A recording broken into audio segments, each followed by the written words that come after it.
What's going on, everybody? Welcome to the Jeekly 58. We're starting off strong over here. We got Semicolon representing that grammatical element up against Lovebound. I know Lovebound for that Ava medikit, but today we're trying out that Venom.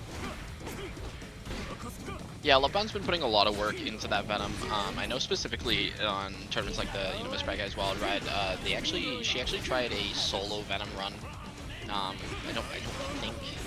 think just went a bit below top 8 there, but you know, I've seen a lot of work be put in there, but unfortunately ends up getting thrown out into that,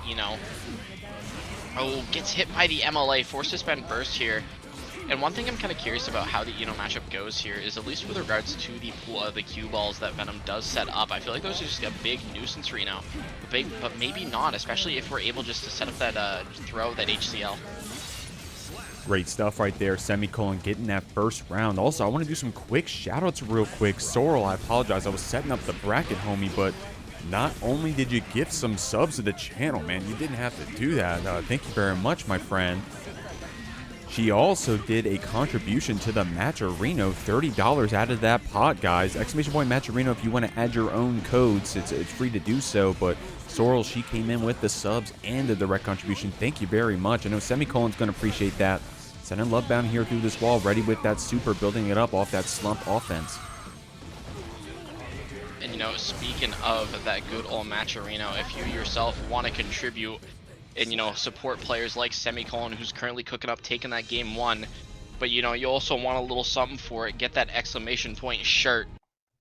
Some amazing shirts here available for contribute to the prize pool, get a shirt kind of thing. I myself own one. They're great. Thank you very much, Sorrel. And I see Creep in here. What's going on, Creep? Snivy's in here. NewTube, how's it going? How we living? Wondering said Jeek mod chat. I know Wondering. I was struggling there for a second, guys. If you're watching the VOD, you have no idea what I just went through. Oh my god, I fucked up big time. I'm gonna keep it a buck. But hopefully the players are still having fun out here. Semicolon right now. It looks like Semicolon playing the zone or playing on this Eno. Lovebound trying to get these balls set up though. Believing in this Venom pick, man, and I want to believe in it too. Yeah, I think we're seeing a lot of, like I say, I think we're seeing Lovebound kind of get used to how we want to try to zone out this trying to get those balls set up. But I think that's what's really going to be deciding here is if Lovebound is able to, because I feel like no matter what, Semicolon's going to be able to get in at one point or another.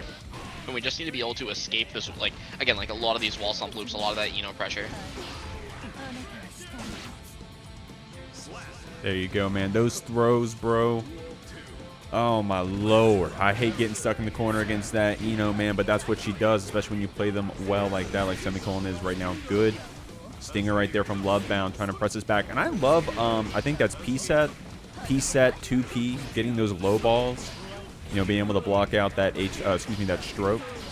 Trying to hit Lovebound out of their notes, out of their HCLs. We got a combo here. Semicolon not scared of that damage. Actually going to press Lovebound back, getting that 2K. Yeah, and we're seeing Semicolon kind of just it feels like thread the needle a bit on a lot of those Venom balls. And one thing that you see Lovebound try to go for a little bit of that downwards ball swing. Unfortunately, just end up getting caught about 6P, but the 2K 2D drops here. We get the command grab, using it for a bit of utility, getting that corner carry. Not a ton of damage, but we're going to be getting that positive bonus. We're going to be getting a little bit of that burst back, which is going to be important here as we take the second round. And the burst total is a bit more even now, so we might get it back. Oh, you saw Lovebound was ready with that 6P. Semicolon didn't get that punishment time because of the recovery frames, but Lovebound is looking out for those aerial approaches. But when we're in that corner, man, that's one of those weaknesses of Venom. Doesn't really have those great defensive options. You do have that pretty big 2P. I don't know the frame data on. I don't know if you want to be pressing on your wake up against someone like Eno. I'm trusting Lovebound right now, trying to get that combo star. We were ready with that burst, trying to PRC 4, but you're getting stingered back, man. And every character looks like that when you're trying to get in against Venom. Yeah, we're seeing Semicolon just be kind of forced to play a bit more passive as we get hit out by those QV, but we're finally able to escape. And with Venom lacking a true reversal, You just kind of have to rely on a bit of those system mechanics, a bit of those backdashes, and able to work out. Throwing out that Dark Angel, gonna be able to hopefully lock it down. We tried to cover the aerial space, Jeek, but ended up getting caught out, and that is Semicolon taking game 2. Great stuff right there, but we were down to the wire for a second there, man. We were down there for a second. That Dark Angel applied. Semicolon doing a good job of jumping over it. Now, I mean, you can get... I mean, I'll speak for myself, man. Some of these Venoms, they do that Dark Angel full screen. I'm like, okay, whatever. I'm just going to double jump over that. And then they block you back like Goldlewis hitting you in the drone. And it hurts, man. Couldn't get it set up right there, but we'll see if we can get it started in this game 3. Yeah, as you said, just kind of see. We're gonna have to see if we're gonna be able to see this in this game 3 because we are just sticking to that Venom. I was wondering if we are actually gonna see the ABBA swap, but decided to try to stick with the solo Venom run today. I know Lovebound's been trying to make it work. Oh, there nice you XP go. on the MLA. Oh my god, and we got the burst bait too. Lovebound, unfortunately, couldn't keep no that route. string going, but that's still some good damage there, Medikit. Trying to get out of this corner. That, oh my god, that PRC momentum was kind of crazy. Dude, we almost picked that up. There's a lot of stuff going on the screen right now. Unfortunately, it is spaghetti all over the floor, flowing out of my pockets. Yeah, we're trying to stabilize the situation. I'm just throwing out all those projectiles, all those hitboxes, just to try to keep Semicolon locked down. We're not able to do it, though. Semicolon on set point.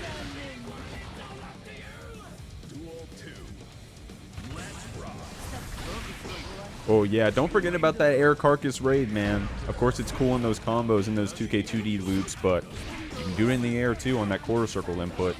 Nice 6P attempt there from Semicolon, but Lovebound was already over top you. And now look, so we got that Dark Angel applied, but you can't just jump over it this time. You had that ball set up. Great stuff, but some great blocks from Semicolon regardless.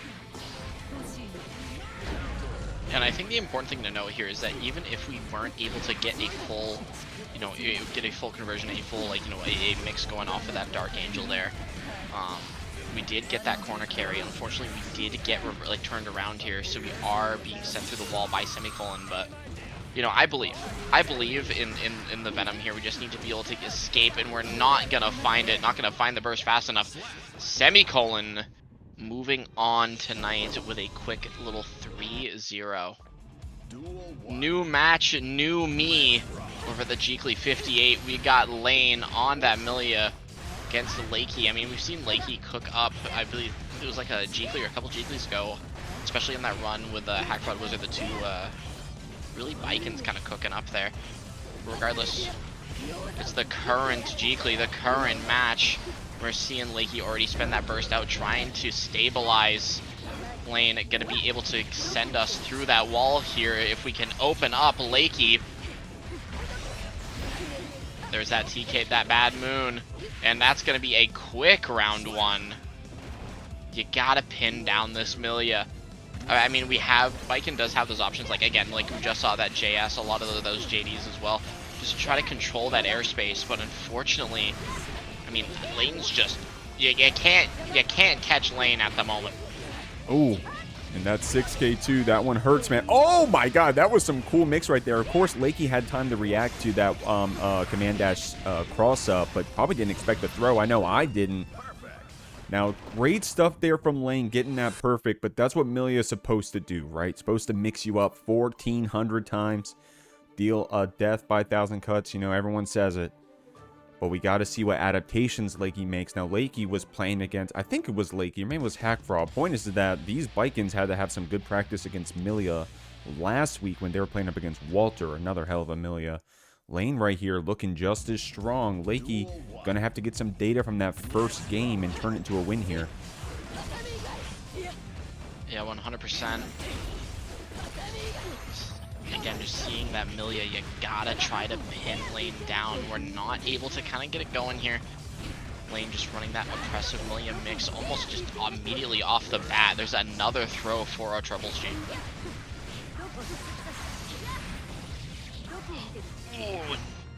Oh, decides to not go for the wall break there, trying to keep the mix going. Not able to find the opening, gives Lakey a chance. That was crazy mix, too. It was the cross-up and then turning into the same side, but Lakey still ended up blocking it. That was a... Dude, no way Lakey blocked that cross-up. Okay, oh, wait, that's right. Iron Savior OTG is a lot of damage. Great stuff there from layne. Lakey did just get their burst back, though. So heads-up play there from layne. You know what? Probably some heads-up routing there from layne going for the throw OTG then, knowing that burst was on deck. I mean, that's assuming Lakey was going to go for it. Anyways, we're on you with this tether. Getting that 4-framer, jailing you in. layne was, you see that they're ready with those fuzzy jumps, and they're getting some damage here. Now, Lakey is a Baiken that loves doing that S tether immediately into throw. I know we just saw the jab a second ago. We'll see if that comes up. layne got this Baiken in the corner medikit, and looks like we're going to send you through. Nope, choosing to keep that corner yet again, trying to find the opening. We're able to find it, but I mean, Lakey's just not spending the burst. We finally get the chance to. We have a chance. We might need to play a bit gung-ho here just to try to find that opening. A lot of those H-caps trying it again, Jeek, just trying to control that space. We find it. Suddenly, it's the Lakey show here. Gonna be getting sent to that corner. There's that tether reapplied. We go for the low and crawling it, taking it back from the edge of defeat. Lakey evens up the round. Good stuff right there. Getting picked up with that JHJD. I love that combo. That parry was looking scary there for a second. I think that could have been lethal. Could have been a lot of damage. You know what I mean. layne. That's a nasty setup right there, but Lakey said, I don't care what you're doing, homie. This parry's coming out. Gnarly counter hit 6H, though, man. Yeah, and that's going to do a fair amount of damage. I mean, as we're seeing here. Oh! I'm not blocking any of that. That's going to be a 2-0 lead currently for layne.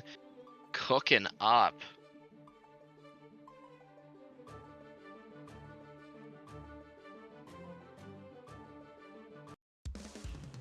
Solid stuff, man. Big shout out again. I gotta give another shout out. I'm sorry, Sorrel. Thank you for those gift subs. Thank you very much, homie, and for putting some money in the pot. $82 already for a free online bracket. That is crazy. Everybody, you gotta send your appreciation to the people that put those money in the pots. Lakey getting that counter hit 6P. layne was ready with that burst, though. We're trying to get in here, medikit. And get in indeed. Immediately spinning that burst just to try to get that offensive presence going. But I mean, Lakey not wanting to feel the heat for too long. I mean, we've seen layne just immediately just put the screws to Lakey, not let anything kind of happen here. But I mean, we have a chance. Lakey takes the round. I mean, we're still alive. We have a chance to kind of put a point on the board here, stay alive. But I mean, we've seen Lakey just. Again, like, look at the movement currently on screen. We get that nice little stray hit here, and that's going to translate into that wall break. I mean, look at the damage just off that little stray hit. Good stuff, man.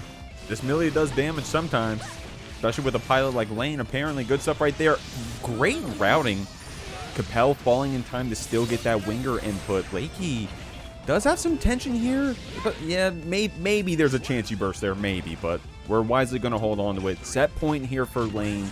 About to get their burst here as well. Let's see if they can do it. Lakey, the Tommy on the other side. That was a nice 6P on that Yozansen, man. It was a great 6P indeed. I mean, we're seeing that turbo fall here. We're just blocking it out. Tries to go for the parry. Not able to find it. So, I mean, layne is able to continue this nice pressure. We're just getting hit by all the mix. We're just rotating our options so nice. It's going to be sent through the wall here, and this should be enough. layne moving on with a quick 3-0. Everybody, we got Soldier. We got the Sunny D on that Sin fighting. I mean, I'm going to repeat it for the VOD, but I mean, if you've been watching Strive on those Sundays, you've definitely seen that Joe Brownie. And I mean, especially if you've seen the Jeekly as well, that Joseph Brownie Jacko. And immediately we're seeing, again, just that Joe Brownie just skill with that Jacko here. But I mean, Sunny D able to get in here with a nice conversion off that 6H, going to be eating a fair amount of damage, especially with that clean hit. That's a lot of red. That is a lot of red, dude. I mean, that's a normal amount of red coming from this Sin. but here we go. We're trying to get something started here. We're getting botted around. That YRC comes out. Nice block on that overhead and the tech after. Dude, Joe Brownie got some defense. I mean, that's one thing we've seen as well is, like, Joe Brownie just having, again, having that defense, having the ability to just kind of just cinch it out from a lot of those, what seems like really rough situations here. Oh, and that actually wall sticks. We get a nice bit of damage from that 2D. No chance to burst for Sunny D here.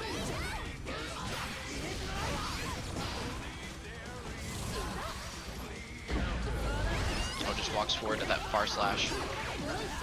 Doing wonders for us as they're setting up those minions. Gonna be able to get a nice confirm here. No minion at the moment. Sunny D feels pretty comfortable there DPing.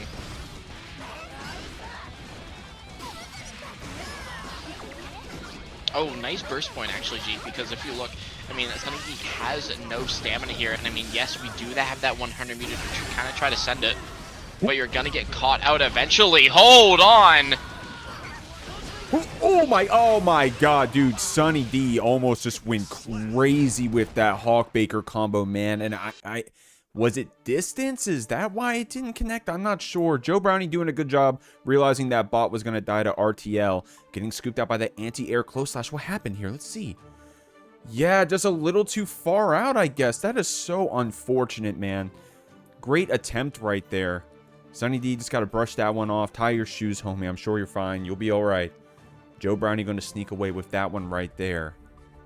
But, dude, that was a close interaction, man. Of course, it would have only been for the round, right? So, you know, that's not like that was like a game-deciding drop or something. So, like I said, tie your shoes, homie. You'll be all right. Shouts to Sunny D. Always streams as well, by the way. I don't know if they're streaming right now, but you got to go, maybe go check that Strive directory and go give them a follow and wish them good luck. We'll see, though, Joe Brownie getting a good start. Getting a good start again here as we just immediately get those minions set up. Oh, caught Crescent on that frame trap. It's going to be a fair amount of damage, especially on that counter hit starter. Oh, there's a nice throw here. Going to be getting a lot of that OTG damage here. Kind of playing maybe a bit more conservative with that minion gauge as we just kind of try to, you know, stagger it out a bit, make sure we can keep those plus frames where we need. But I mean, Sunny D is not having any of it. We're getting sent through the wall, a little bit of that. Ride the lightning.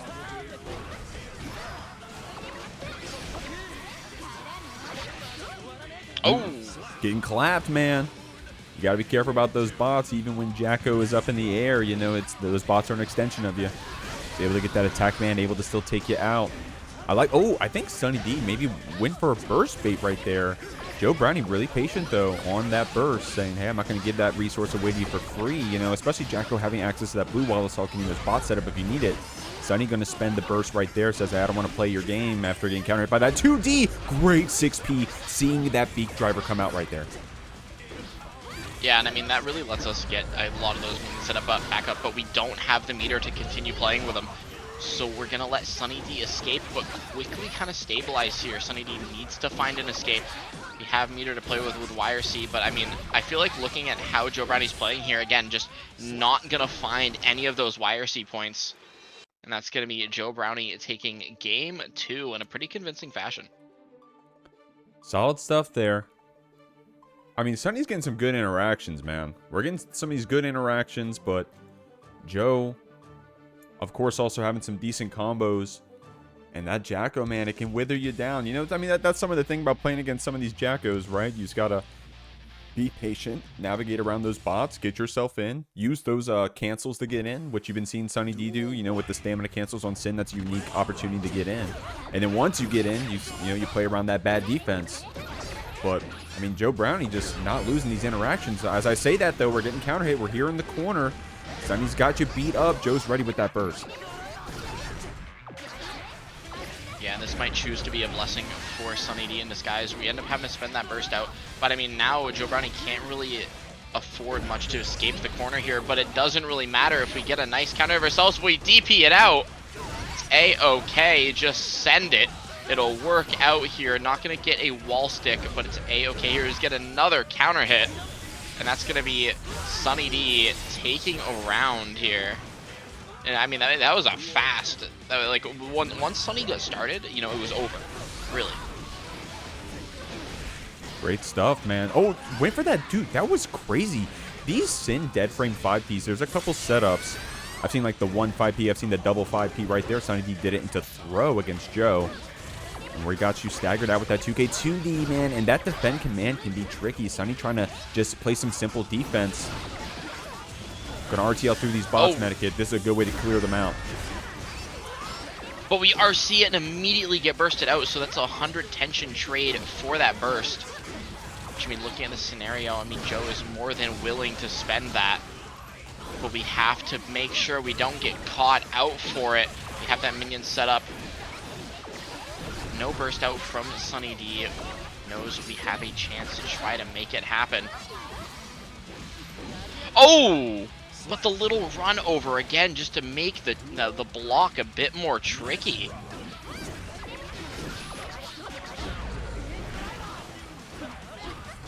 Getting in. Oh, wow. An awesome shimmy right there from Sunny D. I don't blame Joe there. I would have went for that throw also.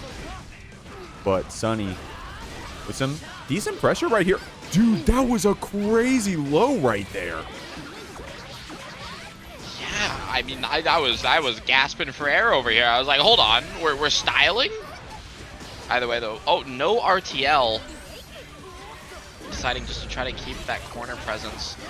Spending the burst. Joe Brownie has a burst again. Try to escape here. But we might not need it. Never mind. As soon as I speak, it comes out. It happens. We have a chance here, Jeek, with the minion setup. Got to play around that minion gauge, though, as it's slowly coming back. Yeah, all those minions gone, but Joe had that space to get reset up here. We're closing in Sunny D with some great stamina spending there at the end. And I mean, and I was, you know, that's what I was kind of calling out, right? You just got to have some good defense. Not saying Sunny did. You know what I'm trying to say, man. You just got to wait it out, get a good time to get in. And right there, look, he's doing far slash into beak driver. Then he did beak driver into that stamina cancel. And that timing mix-up is what called Joe out. Sunny D has the comfortability on those Sin tools. Now that we're later here in the set, has found out Joe's throw patterns on those bots, showing you, hey, I got this in the bag, man. And I mean, we're seeing a lot of that adaptation here, because, you know, again, the first two games were pretty commanding, but I mean, as you were talking about, you just got to be patient. And I think we're starting to see Sunny D again, especially towards the end of that interaction, just play a bit, more conservative, a bit more patient, especially with the stamina, and then just spend it all in one go, just try to force it in and end up working out for us here. Oh, speaking of spending it, tries to spend the gold burst here. Unfortunately, does not work out for us, but we get the DP out here, Jeek. We're trying to get our offense started by any means necessary. Got those bots up, getting clapped back a little bit. And you see Sunny is active, man, with those far slashes. Because you can do that far slash beat driver to clear out those bots. And then you have that stamina ready on deck. But Joe going to spend that red RC confirm into this Elysian driver. Is that going to... Oh my god, yeah, I don't even know why I question it, I guess, in hindsight. Joe Brownie here on set point now. Here on set point. I mean, that's the counter adaptation to the adaptation, you know? It's like, well, you know, if Sunny D is going to play a bit more patient, you know, maybe I just need to kind of be aware of when Sunny D is sending it.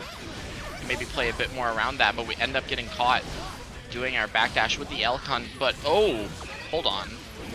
Whiffed L-Con is going to be maybe a bit tragic here, Jeek, because now we're getting that hard knockdown. Hard knockdown, but we still have that burst. We still have some tension here. It is still set point here for Joe, but that good stamina cancel, clearing out those spots, getting in. That was a really good angle there from Joe, and very active with that defend command. Unfortunately, that bot dying. So that button whiffs, doesn't get punished because we weren't close enough to do so, but that 6P calls out the jump in from downtown. Great stuff there from Joe, slowing it down here in this game 4, able to take it. All right, y'all, moving on through this winner's side. Man, this was a Jeekly winners finals at one point. Kaneda and Clone. Shout out to Kaneda. Kaneda wearing the Domi colors, by the way. That's the Domi World colors on that sim, by the way. But Kaneda. Oh, and I got to switch some names around. I'm sorry about that.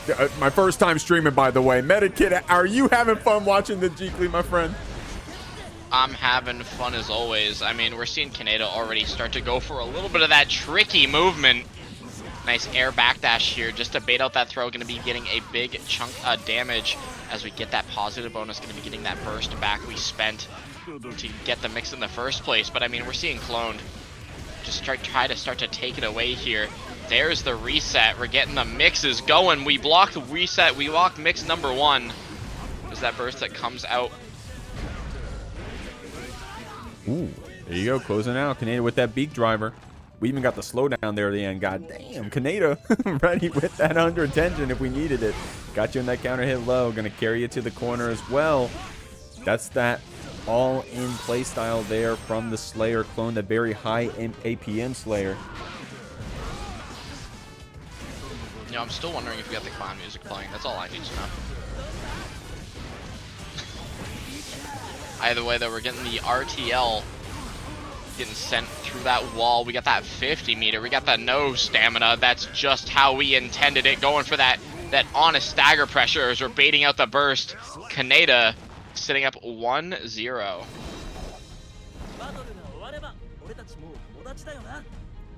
Great stuff there from Kaneda. How's the tweet go? Is it like, you know, no AirPods, you know, just walk it, no AirPods, no drink, no nothing? Medikit, I don't know, man. Medikit, I don't know, man. What's going on? Kaido in the chat, by the way. How you living? Kaido, yo, if Clone is on stream, Kaido's pulling up. I'm keeping a buck. What's going on, Kaido? Kaido, isn't the Pandemonium weekly now? You farm that bracket weekly now, do you? I'll admit, I haven't watched the Pandemonium in a second. I need to tap back in, support my friend Patriarch Panda, streamer and tournament hoster and commentator for many games. Right now, he's over at the Backpack Brawl. You guys got to open up another tab and give them a shout. Kaneda, try to get a throw in there, Clone. Keeping you back, but Kaneda getting some hits in. Confirming into that RTL. This is going to be a wall break here, Medikit. And I mean, that's that one part, that's that really strong part about Sin, is that it feels like you can just wall break really from anywhere, but being able to catch the backdash here with a pretty good super mappa. Not able to confirm that route here, but I mean, especially if we're doing those space dandies, you're not really going to be able to punish it too much. Cloned, still taking that round. There you go. Oh my god, that hit. Maybe Clone was active in the air, extending her hurt box. Kaneda was ready to clip it. Get that counter hit. That 2S into the beak driver after, man. That's a lethal combo there from those Sins, and look at the damage that follows it up. We're clipping it and shipping it, trying to, maybe you're looking for a little bit of that burst bait after that. Oh, hoof stomp. Oh, never mind, we didn't have any stamina. I am just lying. Either way, evening up the round totals here. I like that burst position, because I mean, we've seen Clone go for like, you know, 70 resets. Oh, that's gnarly, man. We always talk about throwing those Master's Hammers, but being able to fuzzy jump and then react and then get the air throw is another way to do it. Kaneda showing you right there, but we're getting mixed up. Clone is getting that red RC in, able to block that Hawk Baker. She was ready for that DP bait, and it pays off, getting a game on the board to tie things up on this Slayer. Tying it up already. We're seeing some violence on display. The vampiric tendencies coming out. I mean, just look at the movement here. We were schmoovin', man. What's going on, Layne? Good stuff, by the way, Layne on stream. Oomph on oomph violence. Oh, unfortunate. Unfortunate. Always hard to root for people when I'll speak as a hoster, as an organizer. You know, I'll have you know, people that support me a lot, and they show up and they top 8 my brackets, and then I'll go see them playing against each other in a stream bracket, and I'm like, man, I can't say anything because I hope they have fun, I guess. Unironically, like, I can't even pick a favorite right now. Clone getting that Power Bunker red RC combo, probably wanted to keep Kaneda over there at the wall, but we're getting these throws with these step dashes. I mean, that was a cloned TM round over here. That was the $1.50 hotdog.mp4. But I mean, Kaneda, not one to just kind of sit back and let it happen here. As we get a nice counter hit 6H, he built enough meter for that Tyrant barrel. not a full clean hit, but I mean, we still got that damage, we still got that hard knockdown, especially catching that backdash. A nice call out with that 2S here. Gonna be another round on the board for Kaneda. Good stuff, man. Able to get away from that Danny step with that backdash. That backdash from Sin is so good, man. Shoutouts to Clone. One of the only players we've had in our brackets who were able to take out Jack. And then there was that one Jeekly that Jack ended up taking it back because he swapped it to his secondary Sin. But because of that, Clone has learned a lot about this matchup, I think. Right now, we're going to be able to DP in right here. BR seeing back, able to block out that close slash, seeing that it was active. Clone got you in this close slash far slash string. Breaking the wall. It's a lot of damage here off that quick pickup. Yeah, we're already seeing just a lot of those damage coming out. Nice PRC on the power bunk here just to keep it safe. RC in the bite. There's that universe. Clone currently sitting up 2-1 against Kaneda. And I mean, you were talking about, you know, Clone just trying to get maybe a bit more experience in the Sin matchup, especially against that fighting Jack. And you know, I think I'm seeing it. Woo! And that was good routing too, man. I'm peeping that on the replay. Looked like Kaneda was about to get that burst. If that was like any, you know, what am I trying to say? Clone going for just the universe bite into 2 hits, right? Some big hits too. What was that? 6H pile bunker? Like, that's some smart routing right there to not give Kaneda any chance to get that burst back. So here we are in this game 4. Clone with an early burst. I don't blame her. Dude, oh my god, I love that. It almost looks like a teabag because she keeps like representing that fuzzy block low. And of course, she can always hit that 2D after and get that advancing normal like she's doing right now. Just keeping it simple, keeping it stagger. Nice throw tech by Clone here. But I mean, you can't stay safe forever. You sometimes, you know, you gotta risk it. And unfortunately, there is no biscuit at the end of the tunnel for Clone. Just a big ol' counter hit. We have that 100 tension to play with, so I mean, any hit really is gonna sting. Here it is. Clone taking it back. Great stuff there. Set point. Man, this Kaneda, I'm rooting for my Sin out here. Definitely like both these players. You know, I was just saying that to Layne earlier. Shout out to the Twitch chat. Well, and I mean, of course, I shouldn't have any favorites anyways, of course, right? But man, especially now, both these players getting top 8 recently. I'm always happy with their, I mean, they always support all the time. So I definitely appreciate both of them always showing up and coming out. Probably getting some last minute combo breaker practice, guys, right? That's next week. But, oh my god, a great punish with that deflect shield from Clone. Gets this, the sweet spot hit as well. Kaneda's ready for the burst. Yeah, and I mean, this is like a last interaction scenario for Kaneda. I mean, at this point, you have to get in on Clone. So you're seeing Clone just be really okay with just kind of sitting there and making Kaneda come to her. But, I mean, beyond that, Kaneda able to find the spot here. We bait out the deflect shield. And that's Kaneda still alive, and especially making Clone spend that 50 burst. That's a insanely strong position to be in coming into this round. Man, that is crazy too. That was a lot of gall there from Clone going for that deflect shield setup twice. But here we go. Oh my god, cross up pile bunker. Got you in the corner. Kaneda does have I'm about to say has so much tension to play with. That YRC slowing things down a bit. We got that tension penalty after using it. We got that burst back here in the corner. Getting a good jump in, but not an insane pickup after. Clone trying to pile bunker in, but Kaneda with some active jump normals. Getting that counter hit with the 6K. We're going to game 5 with that great play there from that Sin with an awesome comeback. It was looking like the Clone show for a second medikit, but Kaneda slowed it down wisely. You know, season 2 of the Clone show's canceled. You know, now we're on Kaneda's television network. We've canceled the show. Funding is gone. All you have is the $1.50 hot dog. Let's see what Clone can do with it. Speaking of $1.50, that's the equivalent of 6 people claiming Matcherino codes. So if you guys can hop in, claim some of those Matcherino codes. 6 of y'all claim Matcherino codes out of respect for Cloned and Kaneda here. That would be really awesome. And just as good job. I see it on the screen right now. Plus 25 cents. Appreciate it. I don't know if that puts in perspective, right? So every code claim is 25 cents. 4 people claiming a code is $1, right? Is that all of a sudden a little more digestible? That's pretty crazy, huh? Good damage here from Kaneda. Good start here. Very good start indeed.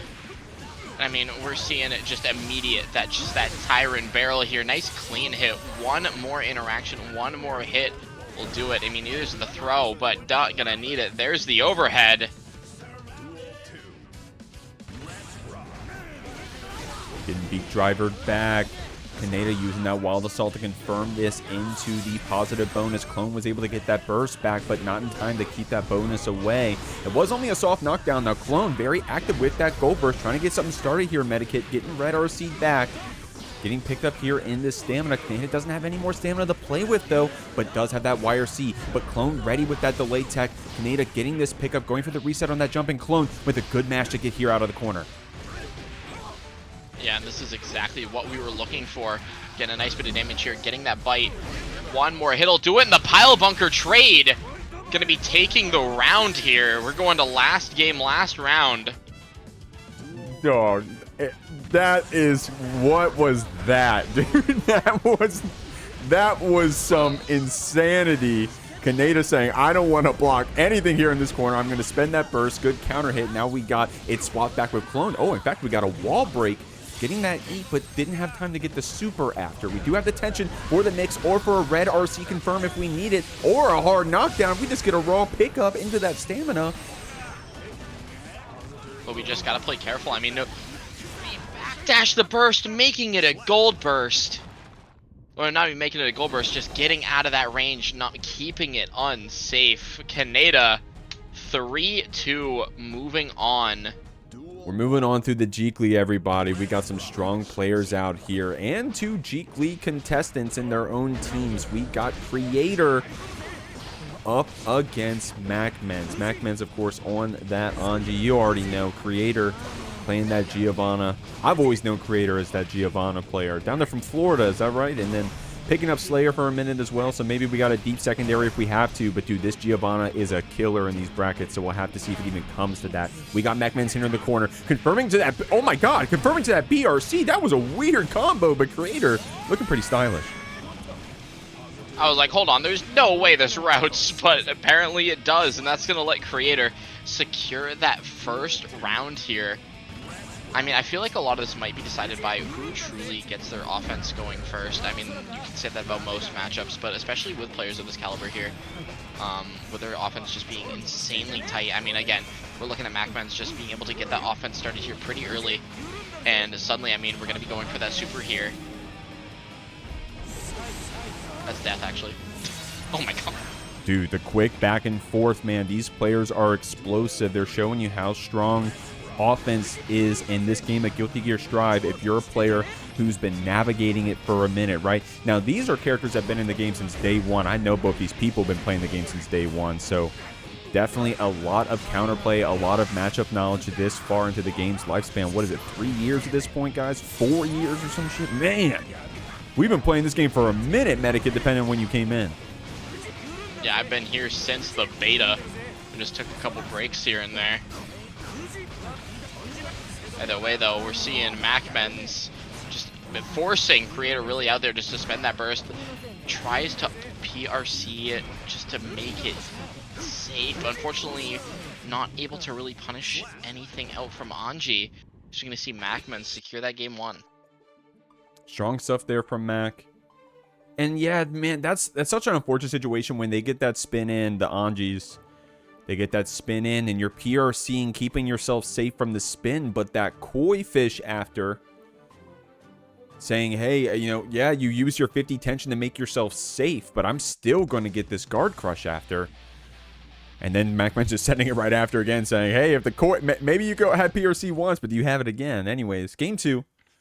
Kreator did get around that last one, man, so if you can get around, you get a game. If you get a game, you get a set. Shoutouts to our friend Master Shake for that one. MacMens checking you back with that 2P, and that awesome stagger goes into 2S. Kreator ready with the burst. Well, I mean, you know, you can expand it out further. You know, if you can get a hit, you can get a route. If you can get a route, you know, you can get an Oki. If you can buy the game, then you can go in the training mode. If you go to the training mode, you can learn your buttons, and then, yeah. Exactly. It's the learning process. Thank you, Master Shake. But, I mean, right now, what we're thanking is Kreator going for that super, you know, thanking us. Thanking Kreator for giving us a show right here, waiting out the parry, you know, moments before disaster. Great stuff, man. That patience pays off. We're drifting in right here with those dash 5Ks. Oh, good check right there. Good fuzzy mash there from Kreator. Keeping you back. I like that. MacMens doesn't always go for those cancels off those Rekkas, right? Just keeping you guessing. Goes for that shimmy instead. MacMens also MacMens a fighting gamer, right? Of course, we know them for the Anji here in Stride, but plays a hell of a lot of Blaze Blue as well. Gonna get this hard knockdown super. Not enough to kill, but Kreator does have burst and 100 tension. There's a world where we use it possibly. Doesn't get the chance. Good stuff. Good 2P right there. And I mean, MacMens plays like wildly different like character styles, at least from my understanding. Because as we all know, as we're seeing on screen currently, you know, we're seeing the Anji, but at the same time, you know, MacMens does have an Azrael. We were talking about Blaze Blue. Yeah, that's the character, that Azrael, that big honk. All right, MacMens getting out of that corner. Man, that throw was full screen, bro. That Giovanna step dash is lethal, and just like that, man, one throw was all you needed for a counter hit close slash to be on the menu. Kreator evening things up with this second game. Evening it up already. Such a back and forth set.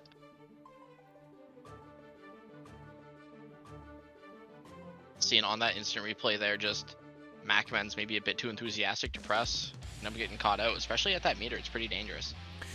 Well, to be fair, both of our players have been representing fuzzy 2P, right? As Anji, you got to, right? You got to with that 2P.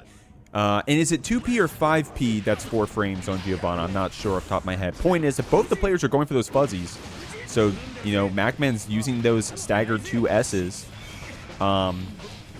what's my point? My point is that you can call out the fuzzies. I'm all over my words right now, Mannequin. MacMens say, shut the hell up. I'm getting this hard knockdown. Kreator has 50 tension on the other side. We got to see how we spend it. And I mean, we're telling Giovanna just, you know, stay down. You know, it's my set to win. I'm moving forward here.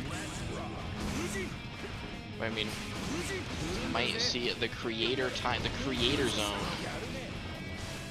See some of that neutral come in, but I mean, MacMens has kind of just had it on lock, not letting Kreator escape here. Going to be getting a nice wall break, going for that nice little Kara super off of that Fujin.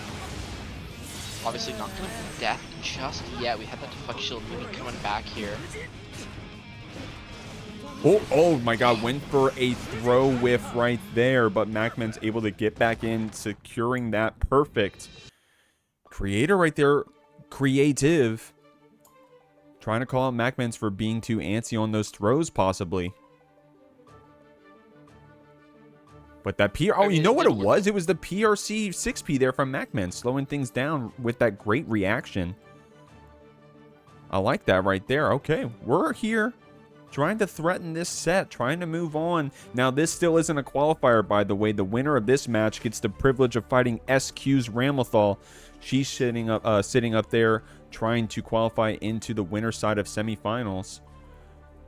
So we'll have to see. The next match coming up will be those qualifiers. I won't spoil who it's going to be. We got to get there first, Medikit. While we're waiting, y'all, if you can keep claiming those codes. We already got a lot claimed. I really appreciate y'all for doing that. If you're just now coming in, you haven't got one yet, if you can snipe it for us, I'd really appreciate it. We really appreciate here over at the Jeekly. Really supports our players. And I mean, you know, they're putting on a show over here. We're seeing MacMens kind of just hold it down with a nice anti-air 5P, forcing Kreator just to kind of burst out, trying to save some presence. We have a chance here, but we got to watch out for that parry. We have it on lock. Well, who knows? We might not even need it. We go for that RC. We still have 15 meter to play with. This is 100% death.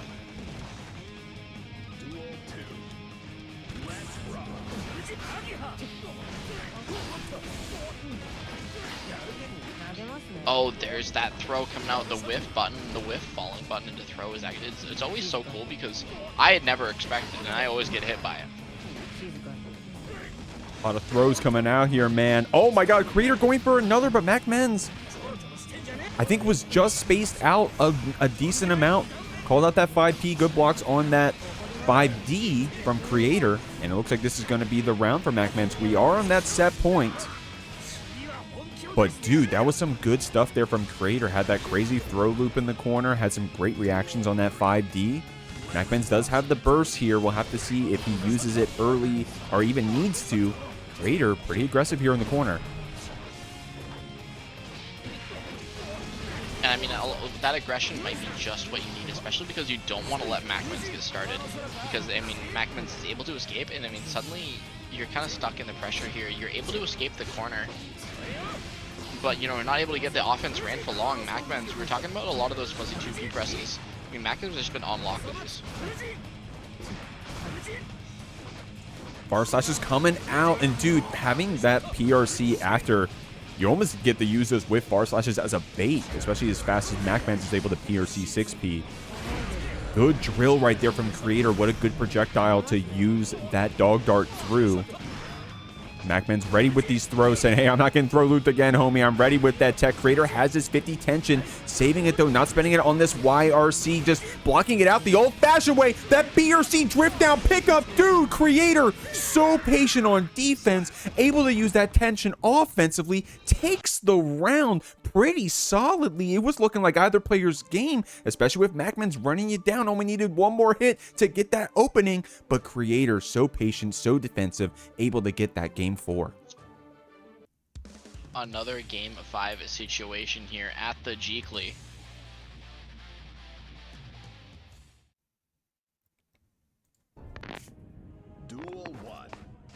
We're getting started here, everybody. I mean, the final game is always going to be a tense moment, but especially with these two players kind of playing their heart out. We've seen Kreator just go for a lot of those throw loops, and that's maybe why, you know, MacMens went for a little bit of that press there, got counter hit by that 5H. We're going to be seeing a nice counter hit bar slash route here, going for that dog jumping special, that 2v1 action. We got that hard knockdown on lock. I mean, Jeek, what are we doing? Right now, we're getting that counter hit 5H, I think it was. Kreator got you in this Blaze Blue combo. Gonna send you through. Hard knockdown coming out. We're on set point for this Giovanna. MacMens about to get this burst back, though. We'll have to see. That 5K on round start's pretty solid. Able to block that cross-up overhead. Kreator with an early burst there can afford to with this round win. With this round advantage, I'll say. I mean, sometimes you need to just kind of go for it. I mean, it's kind of working out for Kreator here as we're able to just kind of maneuver around, but MacMens looking to tie up those rounds yet again. That puts Kreator in a bit of a dire situation here, going for that super. Pretty sure this is death here. Yes, it is. Last game, last round. I mean, to even get into top 8 qualifiers. Yeah, like I said, winning this only gets you the privilege of having to fight SQ after. So we'll have to see. But, I mean, neither player are thinking about that right now. They're thinking about this last round, bro. MacMens getting this pickup. So patient on spending that tension, by the way. Finally going to use it defensively on that YRC, knowing that as long as I got Kreator in the corner, I'm winning. Trying to jail you back with that pin, trying to get one last hit with that projectile. That dash in 5K gets spun through MacMens with some good spacing or zoning. I don't even know what you want to call it. Able to box Kreator there into the corner. Able to take this set 3-2, but that was a close one. We got the notorious POT on the left here on that Potemkin. That is Vice's Baba fighting Atomic Karate, that RedIAmNot Goldlewis. And I mean, we're seeing the battle of the big bodies already. We're going to be sent through the wall here, down with the system, full churn. Sending out those Amazon drones. We're going to be sent through the glass to the rocks. Good flick right there from Baba. Getting some good zoning here against Red, but just delaying the inevitable right there, Medikit. Solid stuff. If you guys didn't see it last week, exclamation point YouTube in the chat. For the Twitch viewers, that is. If you're watching the VOD, you got to go back on that channel history. Check out RedIAmNot. Maybe or maybe not winning last week's Jeekly. I won't spoil it for you. So we'll have to see how they do this time. Baba with some good defense here, but Red mixing up those aerial behemoths. Getting that low right now. Red RC confirming right there, but Baba not getting hit by that red RC circle now. Medikit, so when you see that red RC circle not connecting, you know that the burst was coming out, but Pot's model is kind of awkward, so I'm not surprised Red didn't see that one. And yeah, that's entirely fair as well. You know, some of those visuals can get kind of cluttered with certain characters. I mean, you got the big bodies as well. You got that with characters like Bedman as well with the Lila, and just a lot of those errors coming out. But that's talking about it entirely separate character. Right now, we're looking at that drone come out, that overhead find its mark, and the OTG gonna be letting RedIAmNot secure this first game here. RedIAmNot losing the game.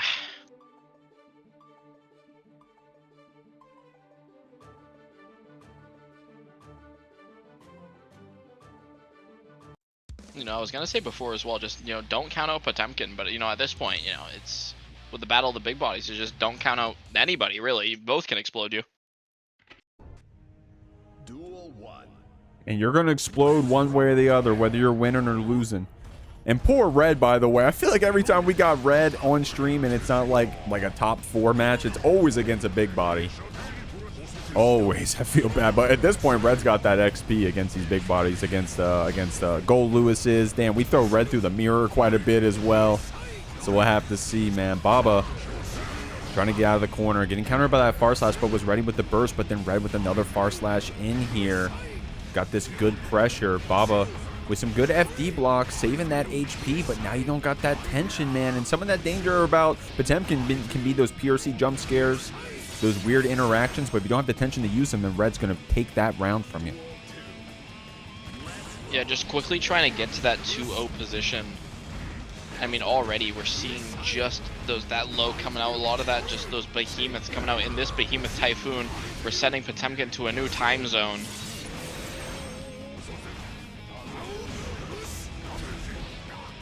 Oh, nice 5P out there from Baba, just trying to get some offense started. There's that deflect shield out, but you still gotta get it going, and that's Red quickly sitting in 2-0. Solid stuff right there. Reminder, I mean, you see it there on the screen, but just in case you weren't paying attention, trust me, I'm not paying attention right now sometimes. I'm doing a lot on the backside. This is a top 8 qualifier match. You're trying to get on that winner side. The loser of this, of course, isn't out of the tournament. This is winner side, so you get another chance to get in there to that top 8. But you would have one extra match to do so. Right now, Red, definitely, you know, they know what it feels like to get up on that top 8 side. They're pretty comfortable with it at this point. Baba would definitely be an awesome feat for them. I think it'd be their first, not their first top 8, their first time on that winner side. So we'll see. Keeping back this Goldlewis, spending that burst early. Oh, there's that 5H coming out. We swing in that coffin. But what a nice 5P confirm here. Nice little straight jab anti-air. Just immediately putting Baba through the ringer yet again. We see some great defense from Baba that, but you can't block forever. And that's going to lead to a round win. RedIAmNot on set point. You know, how funny would it be if that didn't kill him? I just like completely miscalled that commentator's curse. Man, you've been doing a lot of them recently, Medikit. I think last week I was calling them unplug your microphone, homie. You hitting us with a commentator curse every minute. I'm just kidding, of course. Getting that jump in. Baba got these Garudas, but dude, I mean, damn, RedIAmNot was ready for that pop buster. Definitely felt it in their bones. Baba with some defense here in the corner, trying to do anything to get out, trying to spend that HPB, spend that burst right after, saying, "Hold on, I'm spending my meter. Why am I not out of the corner yet?" I mean, the thing is, as well, at this life total, a lot of those armor valve properties don't matter, and that's going to be RedIAmNot with a 3-0. All right, y'all, moving through the bracket. We're seeing Layne again. Layne, I think, was able to get an upset to earn their spot here. Going to be up against FubukiVr. I think that's 6H right there, jailing you back with that 5K. Trying to get something started, man. Now, this can be a weird matchup, I suppose, right? Because Testament, of course, you know, it's the tale oldest time. The zoner without great wake-up defense up against the Pixie character that's going to mix you 4 ways, right? You know, of course, if you zone them out, you're winning. But if they're on top of you dancing around, then how do you get out of it, right? So we got to see who wins, the zoner or the 4-way mix. Right now, it's paying off for Layne getting this soft knockdown with that Artemis. Yeah, I mean, first of all, can we talk about the round start? Layne just pretty, like, content just to quite literally stand there. Ends up working out for us amazingly, as we're going to be taking out that first round pretty succinctly. And I mean, it's exactly as you were talking about. You know, if you're zoning it, you know, lane out, if you're zoning that Millia out, you're winning, you're doing pretty well. But the second lane got in, I mean, it felt like it was wraps. Got that stain applied. Oh my god, good timing right there. Air stalling out that 6P. Fubuki looking for that aerial approach, and you have to against this Millia. Oh, unfortunately. Oh my god. Okay, guys, now that is some... All you saw was close slash jump cancel burst bait, right? But that's actually the close slash OS that Millia players have to do on that multi-hit close slash. I know, I'm not a Millia player, but I know what I'm talking about. If I'm wrong, then goddamn do I look dumb. Right now, Layne taking this first game. Yeah, I mean, that was a pretty convincing first game as well. Just effectively trying to speed run that. The second that Layne got in and started running their game plan, I mean, you know, Fubuki just not able to escape.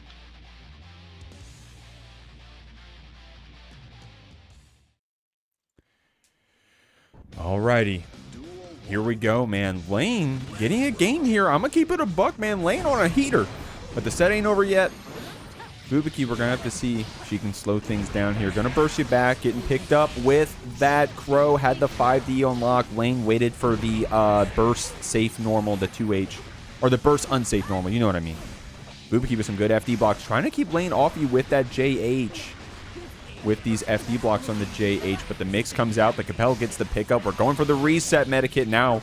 We're going for that wall break. Layne's going to have some meter built up. I mean, this is an insanely strong position to be in. We have that deflect shield up, but I mean, at this point, you're not even going to be able to spend it, not able to even try to escape, as Layne is one round away from sitting on a 2-0 lead. But I mean, we've seen Fubuki just trying to control that space, just not able to keep it going, and that's another wall break. Getting knocked through. She's on fire right now, dancing over that Arbiter. Unfortunately, couldn't get that whip punish with the 2K, but we're on top regardless with the Wild Assault. Good 236H there from Fubuki, man. Damn, able to get that stain applied too. Man, counter hit projectile turns into that much damage and the stain pop. That's a lot, Medikit. It's a lot indeed, but I mean, we're seeing Fubuki just get a chance to stabilize. We have the super to yet again let the girls just have fun as we're getting sent through that wall. Not enough to kill, but we have that skin applied. We have that hard knockdown, and that's going to be the chip that does it. No FD on the part of Layne. Fubuki has a chance to take a game. That run up counter hit far slash looking good from Layne though. Dancing around, man. Fubuki dancing around too. Ready with those teleports. Dude, I love watching Fubuki teleport, bro. Oh my god. Oh, dude, that was crazy. A little bit closer to the wall. That would have linked in the 6H, and that would have been a Twitter clip. Right now, Layne's got you in this corner. Fubuki FD blocking you off, but those blocks get rewarded with a throw. Layne going for that Capel mix right there. Oh! Nice TK Bad Moon coming out here. Gonna get some nice damage. Again, not enough to kill. It's just kind of the fate of playing one of these lower damage characters in Guilty Gear Strive. But I like that trade. Gets that stain off, so we're not gonna get any pop from any of those hits. That's gonna be Layne sitting on a 2-0 lead to get into our top 8. Dude, Layne on a heater right now. And then also with punishing that 2H after? God damn. Real quick, guys, let me do some upkeep on the stream, by the way. Super JP, thank you for that follow. I'm Kale's Korean Go Time. Thank you for all those follows. Shouts again, Sorrel, for those gifted subs, homie. That was crazy. Shouts to the prize pool, by the way. Sorrel also contributing to that one. We're at $86. These players care about it more than anyone, right? Because we're making it on that winner side of the top 8 qualifier. At least one of us are. See if Fubuki can do it in this reverse sweep. Trying to bait that burst there from Layne. Damn, we're really trying to bait that burst, but Layne is so patient. Yeah, trying to bait that burst ends up not working out for us because now it's Layne's time to shine. Time to run that insanely offensive Millia pressure here. Ends up hitting that cross up, and I like that, just that jump up just to keep it going. finds the low. I mean, we're rotating out every single option here, Lane, trying to bait out the burst. Dude, Layne is on set point, going to 3-0 possibly. One of the best testaments in the world. I'm not trying to jinx her or nothing, but look at this route right here. Fubuki, very patient on spending that burst. 236H coming out. Dancing around these projectiles. Great stuff, Layne, but a well-timed cross up there from Fubuki is going to get you in the corner. Great tech. And I like the decision-making we've seen from Layne, just choosing to back off when we need to, you know. No need to keep it just to kind of overextend, kind of greed a bit, especially when we had a life lead. Oh my god, that cross-up counter hit on that JH. Great stuff. We're picking you up with the H disc. It's going to be close. I don't think... Oh, unfortunately couldn't get that JS pickup after. And Fubuki with that Abare 6P. Layne tried her damnedest to get that last hit. Medikits still here on set point. Tie your shoes. Ain't nothing but a thing. We're still here. We're still playing the game. Yeah, but you know that 100% can be a mental kind of shift here. Seeing Fubuki unfortunately not able to get the wall break, but it's a-okay. Tie your shoes. We have that state applied. Layne getting that pressure back with a nice counter hit JH. We have a chance to keep it going, but the 6P coming out is not able to get an extension on that route. Counter hit 2S burst, finds it at the last moment. Any trade will do it, any hit, and that is Fubuki still alive, taking a game. Yo, if you're here rooting for your friend Layne trying to get this upset against Fubuki, or if you're hoping this Testament makes this climb back, this reverse sweep, either way, drop a code. I'd really appreciate you. Exclamation point Matcherino. Support the players. We already threw in some hard cash money ourselves. If y'all could help just by claiming some of those codes. 4 people claim a code that adds $1 to the pots. We'd really appreciate it. Layne right now trying to get in with some good just blocks there from Fubuki. That defense has been good the whole time, man. Against this Millia, has all these interactions on you. You got to give Fubuki some credit. It's had some pretty good defense, but Layne has just been able to keep forcing that pressure. Some good defense from Layne as well on these projectiles from Fubuki, and calling out that air stall teleport with that anti-air close slash. Septum Voices gets the pickup medikit. We're going for the reset. A lot of Millias do is just that jump up, that's just not in front or back, just that neutral jump on the mix there ends up, you know, working out for us pretty well here. As we're, you know, one more hit will do it. You're talking, of course, about adding to that Matcherino. If you want to add the equivalent of, you know, those 60 codes to the prize pool, you know, exclamation point shirt yet again. Dog. I was talking about claiming codes, but Sorrel did a massive contribution to the prize pool. Holy shit. Fubuki taking you through the wall with that 6H, but Sorrel with a direct contribution of $114, making this a $200 prize pool, upgrading the split to fourth place. The message just saying for Layne. Layne, you hear that? For Layne, trying to get this pressure started, getting on top of you with that wild assault, getting this throw applied. Oh my god, try to go for that meaty low 2S, but Fubuki got you back here in this corner, wall splatting you in the super. Yeah, no, I was thinking it was maybe a bit of a spirit bomb for a moment because we saw Layne just suddenly just step on that gas. We still have a chance coming out. We're trying to dance around all these projectiles. That stain is applied. We're gonna need to spend the burst, but we can't. And we're on a game 5.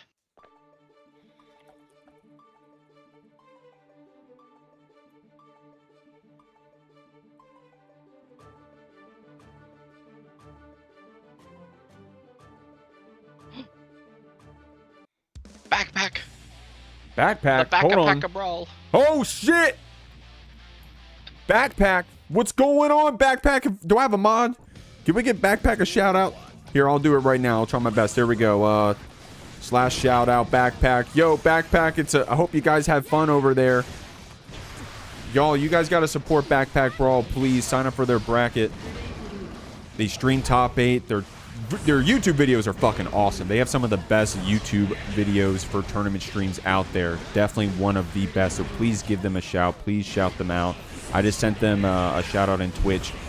please give them a follow. If you're watching this on the YouTube VOD, go ahead, hit that YouTube search bar, Backpack Brawl. Check out my homie, please. I really appreciate that. And thank you very much for the raid, guys. I hope you guys had a good time. Gonna send you through. And you're raiding right into this Fubuki comeback here on set point, currently just deleting Millia's health bar. I mean, that was just kind of the nature of having that really high risk in that scenario. We're seeing layne have a chance here. Ooh, that Capella hit's going to be able to get a nice wall break here. No, never mind. We're keeping that corner here. I didn't notice the wall slump until the last moment. I like that burst coming out early, Jeek denying that state. Good just block. Oh, great pickup there in the air for layne. Fubuki has been doing some early bursts, so we'll probably see Fubuki represent that burst here as well. I don't know, maybe. We're here on the other side. One hit could possibly do it. Layne's going to get that tension, trying to dance around that 236H. The aerial crow gets that pickup, blocks that cross up JK and the teleport low. That's some insane mix, but Fubuki with that delay tech actually gets a back throw instead. The low arbiter picks us up. We go for that meaty with that JD. Medikit, one more hit can take it from either player. It's the Capel, and we're on the last round. Such insane APM here from layne. Also on set point, trying to get this upset. But I mean, we've seen Fubuki just kind of lock in recently here on the verge of this reverse sweep, and this is what you want to get us started. And I mean, we're about close to the end here. Look at the damage, especially on Millia. We have YRC, we have burst, but you know Fubuki is going to be looking to bait it out. Oh, challenge back with that JS, air stalling with that Capel, but the cross-up gets blocked, but the same side connects. Going for the reset here. Good blocks from Fubuki, but that jump reset, JH comes out, blocks the YRC Medikit. Fubuki is about to get her burst back, though, spacing out that 5K, but the 236S does it in. Amazing set there from both of our players, but Fubuki makes the comeback. Top 8 winners, side winners, semi-finals here, and who else can we have on the stage, honestly, but Jack on that Happy Chaos, that Gappy Chaos, fighting that Goldlewis Dickinson, the coffin-wielding Secretary of Absolute Defense. But I mean, right now we're seeing some suffocating offense, honestly, but you know, some might say the best defense is a great offense. I mean, yeah, if they don't ever get on top of you, then they ain't nothing to block. RedIAmNot getting Goomba Stomp right there. Good BRC momentum right there from Jack, blocking that 5D and then backdashing that meaty after. RedIAmNot with some good Happy Chaos defense here. Now, you've been having to play against this Happy Chaos for a bit if you're a competitive player on the level that RedIAmNot is. And also, these players just see each other quite a bit in these online brackets, man. If you want any hope of winning a TNS, you got to know this Happy Chaos matchup because you know you're going to see Jack in Grand Finals. Going to get that Deus Ex, going to send Goldlewis here to the wall, getting that hard knockdown. Hard knockdown, we have that full resource, trying to refill our concentration a bit there. Perfectly content just to kind of sit there and zone it out. Oh, goes for that good old anime classic, the dead jump over air backdash, but I mean, Red not biting. We have no resources to play with, no bullets, but we're able to secure it out with a little bit of that 6S, that pop 'em pow right in the Kissa type of normal. And I mean, we're just kind of playing over here. We're playing, we're having fun. We got that drone running you down, and that drone's pretty good against Happy Chaos, right? Because you want to be able to block it when it comes, so you can't have that gun at the ready. Able to get that focus back with the super, got the curse applied as well. Red, unfortunately, getting whip punished on that 2S attempt. Jack doesn't have the meter to get the hard knockdown, but we do have that curse applied. We do have bullets in the chamber. That white wall assault, great answer to chase down this Happy Chaos, just holding back. Yeah, we're just trying to block it out, but what a throw, pushing us back into the later frames of that drone, locking us down. And I mean, honestly, the risk is getting cranked. You have to FD it out because the second you get opened up, it might just be over. There's that drone coming out yet again, gonna lessen the damage a bit, but it's not gonna be enough. That's RedIAmNot taking the second round here, getting into our duel 3 in our first game of top 8.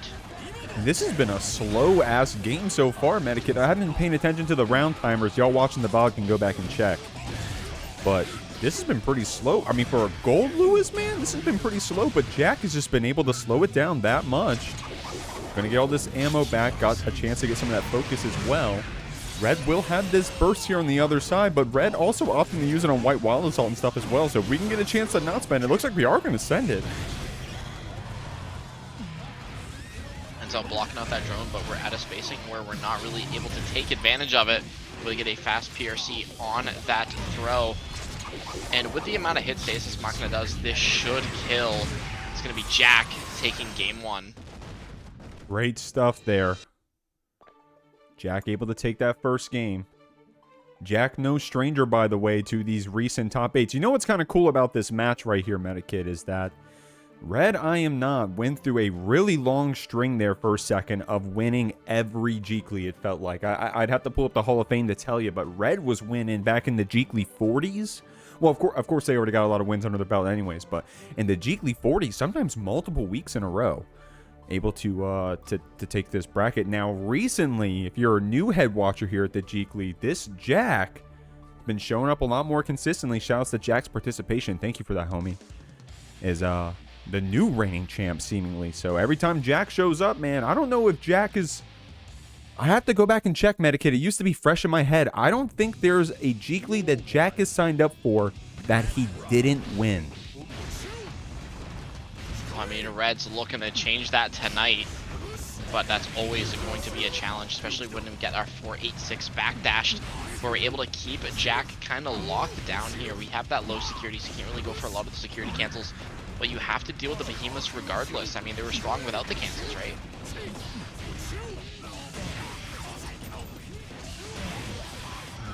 Getting you reset here. Letting that RedIAmNot build back up that burst. Has that full security if we get a chance to spend it, but we're going to have to do it on the other side of the wall, Metakid. I give Red compliments every time. Red's got to be one of the best Goldlewises I watch personally in terms of spending that security in interesting ways, both on pressure and offense. But Jack is going to be the one to get this pickup. Isn't going to give us a chance to see how cool those behemoth cancels are. So we're taking you out this round.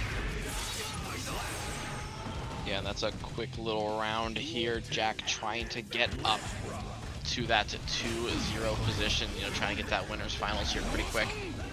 RedIAmNot spinning that wild assault, ends up finding its mark, but I mean, at this point, like, Jack's just been showing to be able to really consistently backdash a lot of these behemoths. Might just need to find a way to open them up. Good just block there from Jack. Keeping you back here. 5D connects. Red's been pretty good about blocking those 5Ds, but you can't block them forever. Especially as often Jack's going to represent him because he can with that 5D shot. Red's got that meter on the other side. Red pretty patient here right now, right? Saying, okay, let me wait for a good opportunity to get something started, but Jack with just the run-up YI oughta. Who said that? Was it Ukio or was it you? One of my co-commentators said that one time. I love that. The YI oughta. It's so good. Yeah, I'm seeing what you're talking about here. We see Red just with a lot of that patience, but unfortunately gets opened up before that burst comes back. Because that's going to be Jack sitting again on that 2-0 lead here, trying to get to that winner's finals position. Solid stuff, man. We did just watch some, not to open up any wounds, but we did just see a previous reverse sweep, so we'll have to see another. I don't mean this. I don't mean to be over here glazing Red. I apologize, but Red also a player that just decides when they want to win. So maybe that'll be right now. I don't know. Red locks in, takes a breath. It's like, wait, what the fuck? I'm losing? Hold on. So we'll see. Both these players very stoic in their play. Getting in with that White Wild Assault. Jack taking that guaranteed punish. It's Season 4 now here in Guilty Gear Strive. Taking through the wall. Oh my. Wait, hold on. Did I go blind there? Was that all off of just the Wild Assault punish? No, we got to reset there, right? Yeah, we did. We did. Okay. Like, I want to say we got the reset, and that's it. I mean, that's really what Jack's looking for, especially is just be able to just refill a lot of these resources, get those wall breaks from a lot of the farther ranges here. Because this is looking like a quick... I mean, we're on track to see that Jack 3-0. Nice jump up on that super coming out. Churned all the butter. Ends up getting blocked out. The YIOTA normal going to be letting us secure the round here. Red choosing to save that burst. I respect it.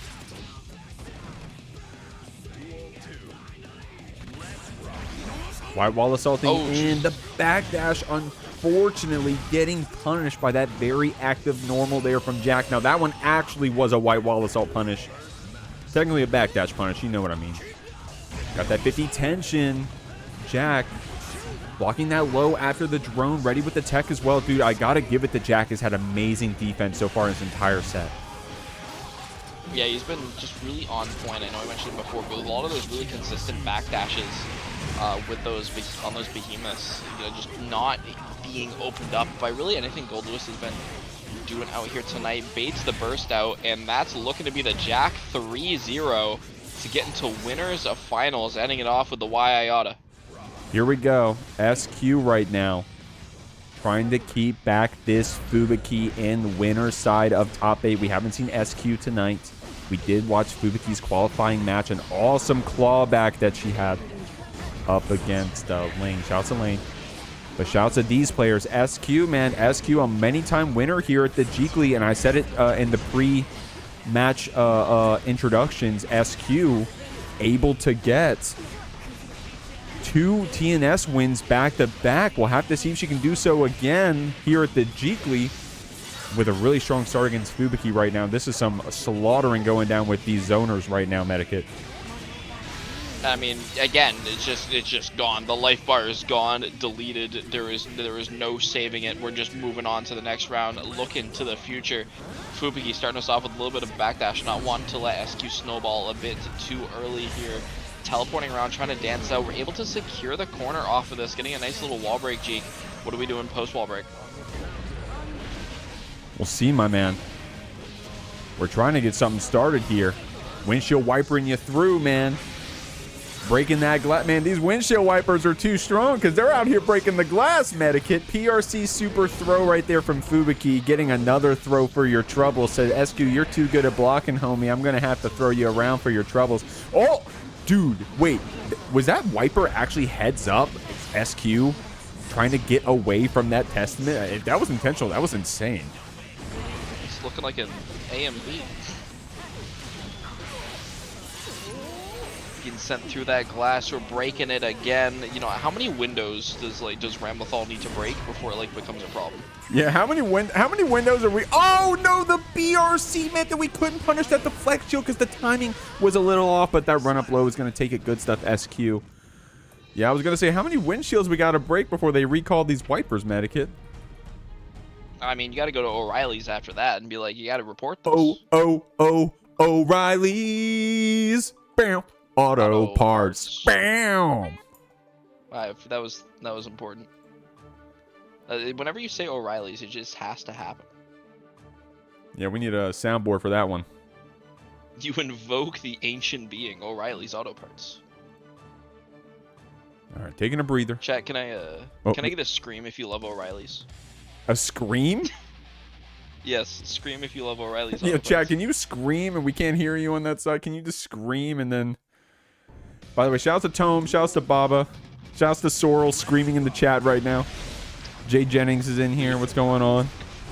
Green's in the chat. What's going on? Green's... Hey, guys, I need to shout out Green. One of our new mods, by the way. Okay, the chat's actually just screaming now. Okay, goddamn.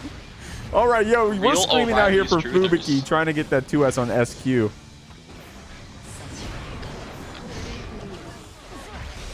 Seeing a nice 6B out here, letting SQ start the pressure. That rock, you know, we're getting rocked right now. We're getting sent through that wall. Our world's being rocked. That's more glass breaking. I swear I gotta take it up with these insurance companies. Either way, there's that good old JK gonna be getting a nice little wall break yet again. There's another $200 gone down the drain. Right, regardless, there's another sword toss here, and we get the little nice 2P catch out there with the S sword.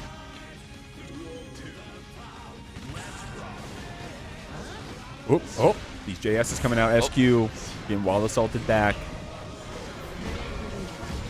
SQ with this game lead, with this round lead, going that 6P Daro, catching that backdash with 2S, getting this pickup. Man, so SQ, bro, so good at converting off of any little thing. It feels like she's been on this character for a minute, getting that cross up and going into the mortar bottle really early right there too, right? Know that Fubuki was about to get that burst back. Jailback, what was that? 6 JPs, man? God damn. 7! Count them! 7! Yo, SQ, I need to watch SQ stream when she's smashing JP, bro. Everybody in her chat expressing 2, 2, 2. Here we go. H sword. The overhead gets blocked, but then we got counter hit on the next pickup. SQ is up 2-0 Medikit. I mean, that's what we're looking for here. Just that quick Ramlethal gameplay. Just the oppressive pressure here out from SQ, trying to make sure Fubuki just cannot escape. And I mean, it's working out for us pretty well.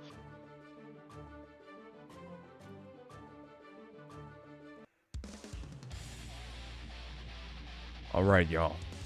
Y'all having fun watching, by the way. Chat was screaming a second ago. It was going Calibun, snooze button. Was going snooze button. Every time you got me saying crazy shit, you be clipping me, by the way. I see you. Or is that not you? Am I getting you mixed up with someone? That's a weird thing to say, and I get you mixed up, so I'm sorry if I'm wrong on that. Air throw coming out from Fubuki. Oh, my God. Able to get the 6H pickup off of that stain pop, by the way. I didn't realize you could do that. Oh, nice burst out there from SQ, looking for that 6H, because I mean that's really one of the best burst points I feel like against Testament. Regardless though, we're just immediately back in the SQ corner pressure. We don't have one of our swords, so we can't truly extend it too far here. We're gonna let Fubuki escape. We escape with our lives, however though, Jeek, we have that 100 tension to play with. YRC coming out. You ain't got no sword no more. You ain't got no S sword no more right now, man, but you do got that H sword. It's going to get that pickup with the 2K. Oh, my God. SQ. I think she went for a burst bait right there. And actually, I wouldn't blame Fubuki for going for a burst right here. Fubuki. Damn. Doesn't even get the chance. We're here on set point. I was about to say, Fubuki does burst there. She did so against Layne. Ended up winning that whole set, so. Yeah, and that one decision kind of changed the momentum of the entire set. So, you know, SQ just kind of denying that immediately ends up working out for us pretty well here. But I mean, right now we're seeing Fubuki with some signs of life, just going to be getting sent through this wall. The girls are coming out. They just want to have fun. And that's another stain being applied, especially with that hard knockdown. We have a chance to make things happen. Got that positive bone. Damn, dude, that JH slam dunking you all the way from outer space. The YRC still pushing us back. Someone said it was a Jay Jennings said SQ was a JP rat. And you're not wrong. SQ loves that JP right now, man. Here we go. Getting arbitered back. Good blocks. I like that micro dash able to get past them as well. Oh, able to call out the teleport. Nice recognition there from SQ. We have one of our swords here. Able to set it up, but now we got no swords. You gotta wait out a bit. Goes for the Karas. We're not calling him out. And SQ again went for that burst bait. Dude, SQ said, yo, give me your burst, Fubuki. You're not gonna need it. But Fubuki, with some good patience on it, finally able to weave it out, but the 2K gets to pick up a medikit just like that. SQ is gonna be moving on 3-0. Here we go, guys. Either way, though. We got Kreator. We got Classified Medikit. What do you think about this matchup, man? Who? Well, is this a winning matchup for Giovanna? I'm thinking Gio is 6'4", actually, depending on the meter, and I'm half kidding now. Either way, though, we got Nero, that Kreator, fighting Classified. I mean, we're seeing the Classified information right now, is apparently the routing here getting a bit amount of damage out here. Oh, and okay, that's a bit devious. You know what's devious is both these players playing the frickin' green color. Of course, Kreator is the default. If you know, you know. Classified on that green. Hopefully you guys know. If I type default in green, you guys know what I'm saying, right? Here we go. We're getting sent through. Kreator does have this burst to play with, but catching with that overhead medikit. Classified does have some tension to play with, but Kreator's going to catch you with that PRC drift back. And we don't have the meter to get that hard knockdown. And I mean, with that 100 tension on the side of Classified, that might exactly be what we're looking for. Oh, we're plus off it, but we get that throw. And that's gonna look to be rough. That's gonna be Kreator evening it up, taking that round. I kind of feel like it came out of nowhere. But either way, we're tied up. Duel 3 in the first game of our loser side here tonight. Nice counter hit for our troubles. And I mean, forcing them to spend burst pretty early in this round here is definitely a good sign.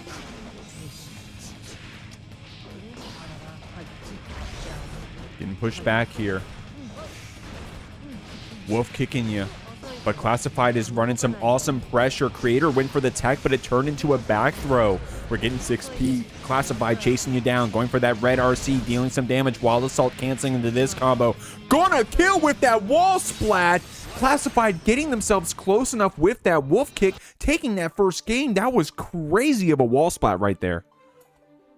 Yeah, and that's some just commitment to spending quite literally everything to get in. And just to continue, just to get that route going. And I mean, it worked out wonderfully for us, wall sticking from like downtown.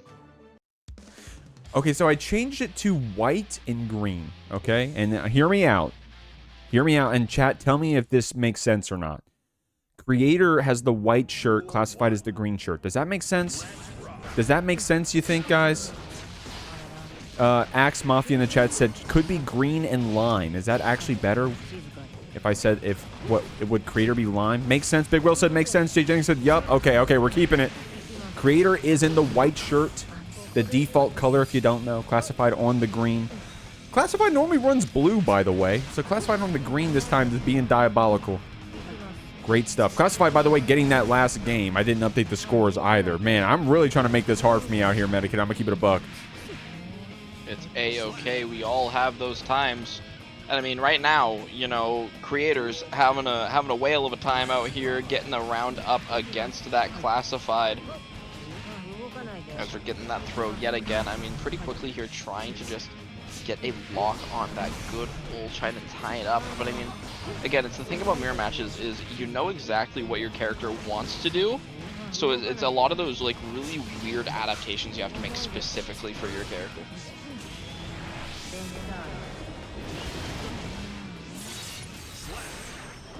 Wait, that was game 2. Yeah.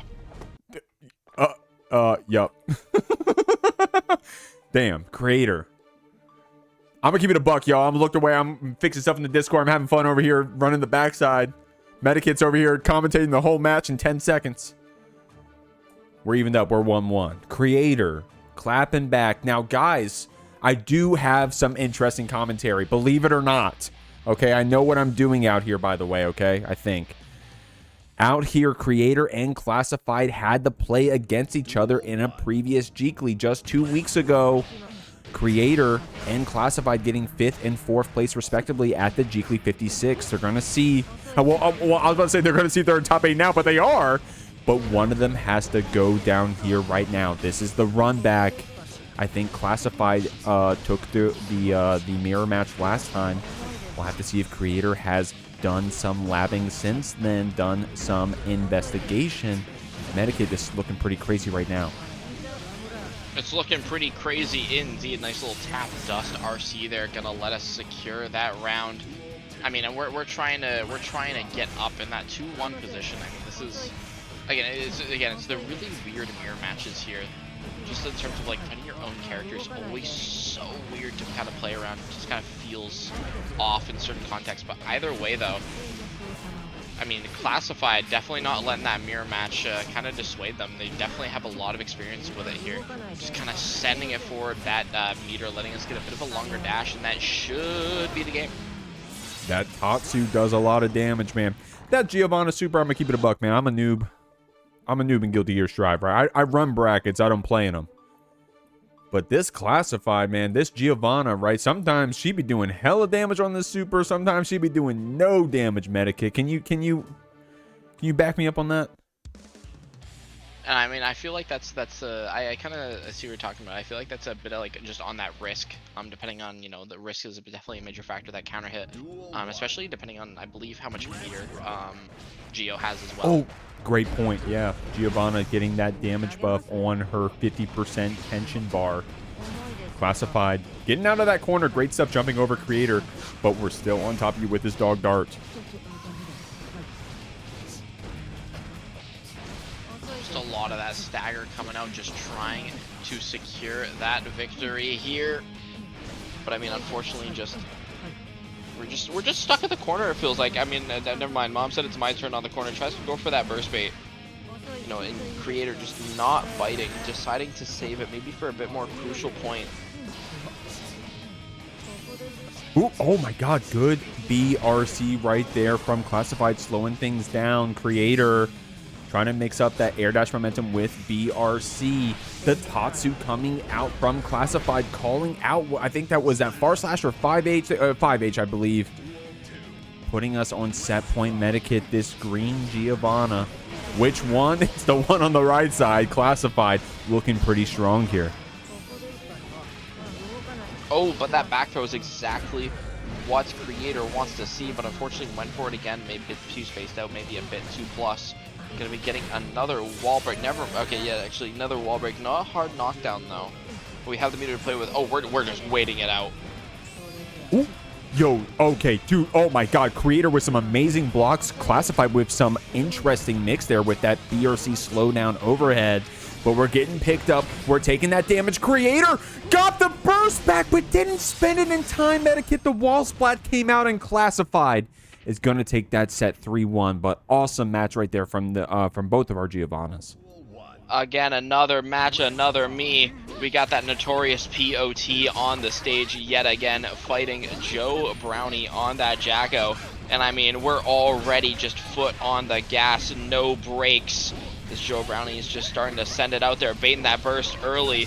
You can't be too desperate to escape, because if there's an opportunity, Joe Brownie's gonna mug you for all you're worth. Bro, we're foot on the gas. Bots on your ass. YoKai Brownie, excuse me. Got you here in this corner. The YRC gonna push back those bots. Baba trying to get out of here. Good 6P answer. Special canceling into the slide head, by the way, to call out that bot throw. But Joe Brownie still securing this first round. Y'all been seeing that Twitter clip going around with that L-Felt fighting against Potemkin and runs their pockets for like 30 seconds and they get pop buster twice and lose? Well, that could be what we see tonight. I don't know. I'm not trying to call it. I'm not trying to jinx it. Joe Brownie with some great guesses on all of these pop busters so far in this set, Medikit. Yeah, I mean, we've seen Joe Brownie kind of not get really opened up by these pop busters here. Just going for those minion sets, gonna be going for that. Whoa, nice burst out here, trying to deny all of those minions, but camera fall armor decidedly does save us in that scenario. Goes for that. It's just the great wall of gap, and it ends up saving us out here, securing that round. Great stuff, man. Joe, dude, no, Baba. No way you went for the round start pop buster twice in game one, man. That is crazy. Oh, my lord. Well, if it works, it works. Baba getting botted back here. Joe kicking you through the wall. Going for that special cancel kick. What is that, 214K? You guys know your Jacko inputs? I don't. Going for the same side. Joe Brownie getting this pickup. Going into the wall break. Unfortunately, didn't cancel on the driver. We got 100 tension medikit. Oh, thank God. Okay, that 2D takes it. No bias, but man, if we saw a pot robbery right there, bro, that was going to be crazy. Give me another Twitter clip right there.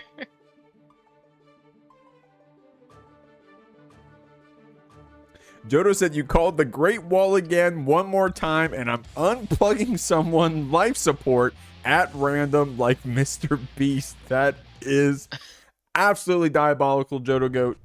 Hope you're having a good time over there, man. Shouts to NT, by the way, in their first 236p. What input is that? Who are you playing? 236p. Is that Gunflame? NT is a soul player out here. Exclamation point bracket. Guys, if you're watching the VOD, you got to go to the Twitch chat. Come check us out one time, man. I'm missing you. You guys are YouTube-only watchers. If you are, leave a comment. I'd appreciate that. That actually helps me out a lot. No joke, actually. If you don't leave comments, it makes me sad. If you leave comments, makes me happy. Here we go. Baba running you down. Joe Brownie ready with that burst. I mean, here we're just trying to deal with all of this Jacko pressure. The goobers are what's going to launch us through the sky, through the wall. Joe Brownie securing another round. I mean, we have that burst that's going to be coming back here, so it's not truly dire just yet. But I mean, with how Joe Brownie's playing right now, we're just not been able to escape.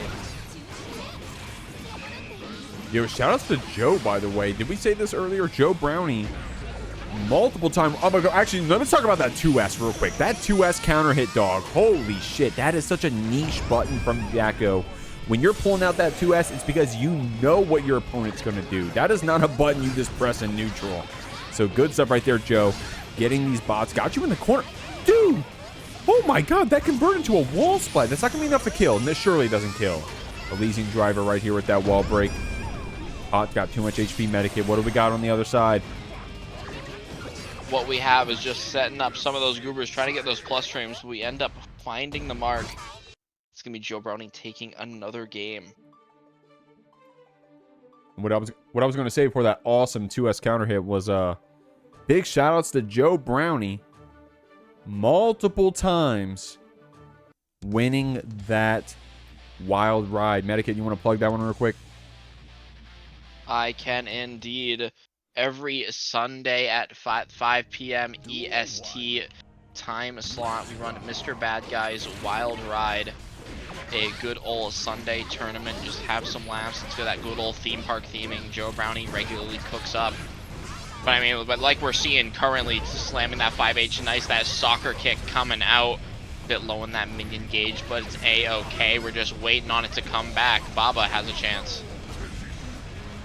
Yo, Baba on that pot, we always got a chance. We got 50 tension. No, I'm just kidding. I'm kidding.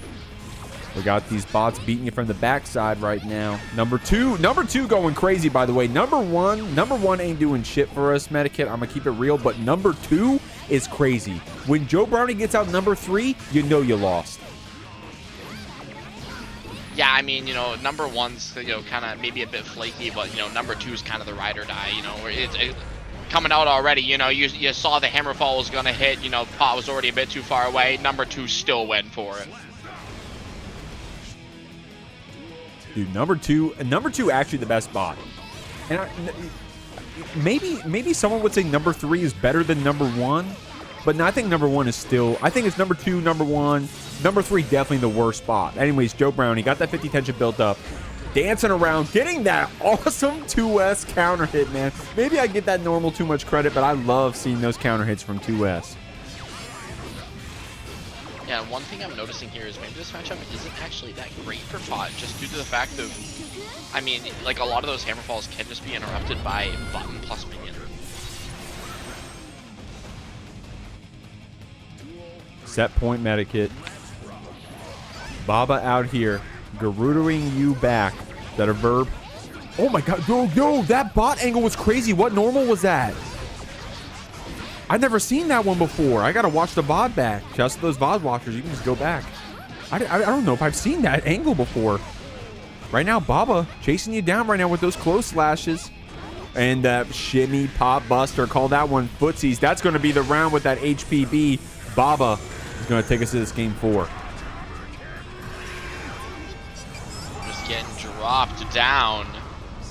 Back down to hell. That's gonna be, again, notorious POT, that Baba taking a game. You know, I mean, we've seen reverse sweeps happen. Yeah, we've seen them just tonight, Medikit. You're not wrong.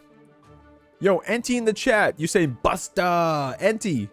What are you, a soul player? You talking about Gunflame? What's 236p, homie? Welcome to the chat. Yo, we got some new people here in the chat. We got to claim some codes if you guys can help me out with that. What do we got? How many codes we got left? We got 19. Bed player. Oh, Needle. Oh, duh. Bed player Needle. Good stuff. Hey, well, because I was wrong, go ahead and claim a code. That's how that works, right? That's how that works. Go ahead and claim a Matcherino code. Guys, if you're watching the VOD, something that you missed out on over here in the Twitch chat is that, of course, I get to see y'all chat and I get to talk to y'all and stuff. I get to hang out with y'all. And, yeah, I mean, also you get to claim those Matcherino codes. Right now, Joe Brownie gonna send you through with this Elysian driver. That's a lot of damage, but Baba isn't dead. That means we can still win this match. Can still win it. We're still alive. That 6B gonna be sniping that minion out. Beginning of the Twitter clip maybe in progress here. Tries to go for a lot of those nice options there. Nice call out on that backdash. The wall Gigantor Kai is out yet again. Ends up getting caught out. We have that hard knockdown, but Jeek, we gotta watch out for that 50 meter. Ooh, that 50 meters is going to PRC you back. But, dude, Baba doing such a good job beating up those bots. And Joe Brownie, you know, calling the adaptation. What is that? Is that JD, the projectile normal from Joe? Yes. Yeah, so that Point being that using that projectile to call out Baba just pressing normals and neutral, which Baba is rightfully doing to call out those bots. But Joe Brownie says, okay, if you're going to be active in neutral, I can just ping you out with the projectile. I don't even have to go in. Dude, look how active we are. 6P, special cancel on the forward. Mega Fist, Baba doing what you got to do to get in on this big projectile zoner. Joe Brownie using Red RC to beat your ass over here in the corner, but it is on block. Baba with some good blocks, but you can't block forever here in Guilty Gear Strive. Has to spend that burst. Yeah, we have to spend that burst, but I mean, that's going to be really a big problem for Baba here because we're starting on that back foot, and that's the start of a button. No, it's not. I'm lying. Either way, Baba has a chance. We're just kind of running a little bit of that delay pressure. There's that Gruta coming out. We grab the deflect shield, and that, that's really the epitome of, like, Joe Brownie just trying to run that offensive tie game. There's just 2 pot busters. Dude, Baba has... Okay, hold on. Has Baba hit a single round start buster, bro? Because I think we've gone for 4. To be fair, if it gets Joe Brownie backdashing every time, and you know that this Jacko's only going to backdash, I guess it pays off in your favor. Getting that punish on that heat tackle. Elysian Driver, that's close to the wall. I don't know if the wall breaks, though. Yeah, about to say, no way, right? We're in the corner. The 5D connects, and just like that, Joe Brownie is going to move on this set with that attack command in the hands. That was a stylish finish. Y'all hear that birthday train? You know what that means. It's RedIAmNot up against Classified here on that Giovanna. We just saw Classified playing pretty hot in the mirror match, but we're going to have to see how they do against this big body. RedIAmNot, definitely one of the favorites to get far in this bracket. If not win the whole thing, I'm going to keep it a buck. Here's the thing, though, is that we're on the loser side. Classified had some pretty solid Jeekly runs very recently, but RedIAmNot very consistent top 4 player. Only one person can make it past this point. Medikit, we'll have to see who it is, but RedIAmNot taking this first round, man. I'm over here yapping, and this Goldlewis is cooking. Cooking indeed. I mean, it's that OTG damage that really lets us just secure that round out here. Classified, getting their own offense started. I mean, that's exactly what we're looking for. We just need to kind of play it safe, play around that drone. But I mean, you can't block forever, but nice BRC down just to make sure you get the startup of that 486, getting a nice little wall break here, Jeek. I mean, honestly, with we have that positive bonus. We can do a lot coming in here. Yo, you can do so much with that positive bonus, and some characters can use it better than others, but you can never complain about having it on the side of that Giovanna with that tick throw. You know, you get that throw, and they guess right on the throw. They get that jump instead. They get that whiff punish, or rather, they go for that whiff punish, but you have that PRC to keep it safe, so it can be deadly on the side of Classified. Evening up the rounds here. RedIAmNot about to get that 50 burst, and we've seen Red earlier in the bracket use it on White Wild Assault, so we'll have to see if that comes up. But right now, dude, we're just dealing damage. Yeah, they're very content. I mean, as we're seeing here, just suspended on that White Wild Assault, and I mean, it ends up working out for us pretty well as we're able to get that OTG yet again for that perfect, that 7-letter round to secure the game. Woo. Oh, my Lord. Now, hey, we said it earlier, Medikit, what I say. If you get a round, you can get a game. If you get a game, you get a set. There you go. There you go, Dad. Thank you. Go. Appreciate you. Appreciate you, homie. Medikit didn't know that one was coming. It's okay. I caught him off guard. Medikit, how you feeling, by the way, man? You having fun so far on this Friday night? We're this on Friday, by the way, y'all. On Friday, every Friday, here at 8 p.m. EST, we're seeing some violence. You know, is this what it's called Atomic Karate? You know, it's with a coffin. Dog, I have no idea right now, man. You can call whatever you want. Red's calling it gap. Classified, getting that throw. Red does have that burst to play with. Getting a punish here. Bar slash, calling you out. That Classified got you here with this red RC. Baiting that burst, seeing that the red rings did not connect. Unfortunately, wait, never mind. Never mind. I was about to say, unfortunately, it didn't wall splat, but no, Classified said, hey, Giovanna combos look cooler than you can think, man. I'm gonna go ahead and get this ball splat regardless. Getting that BRC slowdown, getting that pickup after. God darn, that was a crazy route there from Classified, getting those 7 golden letters. I mean, that's exactly what you're looking for. That's that momentum builder. But I mean, we've had this discussion, I feel like, many a time before, but Red is not a tilt player. Definitely not going to want that let one perfect affect them that much here. Oh yeah, this is going to wall break too, because of the little bit of extra distance given by that super here. We get a nice chunk of damage, especially on a big body like Goldlewis. Ooh, oh my god. Oh! Unfortunately, not close up to the wall to get that stamina cancel. That security cancel. Behemoth pickup. Classified was ready with that Tatsu. The White Wild Assault gets the hit. The drone was low security, so it didn't have that much of an effect. But that raw Behemoth pickup afterwards, Red gets to capitalize on and moves on in this set 2-0. Now, we still got to see what Classified can do here. Still has some time to answer back, but Red showing that top 4 consistency here. Yeah, I mean, 100%. We're seeing just a lot of that amazing gameplay come out.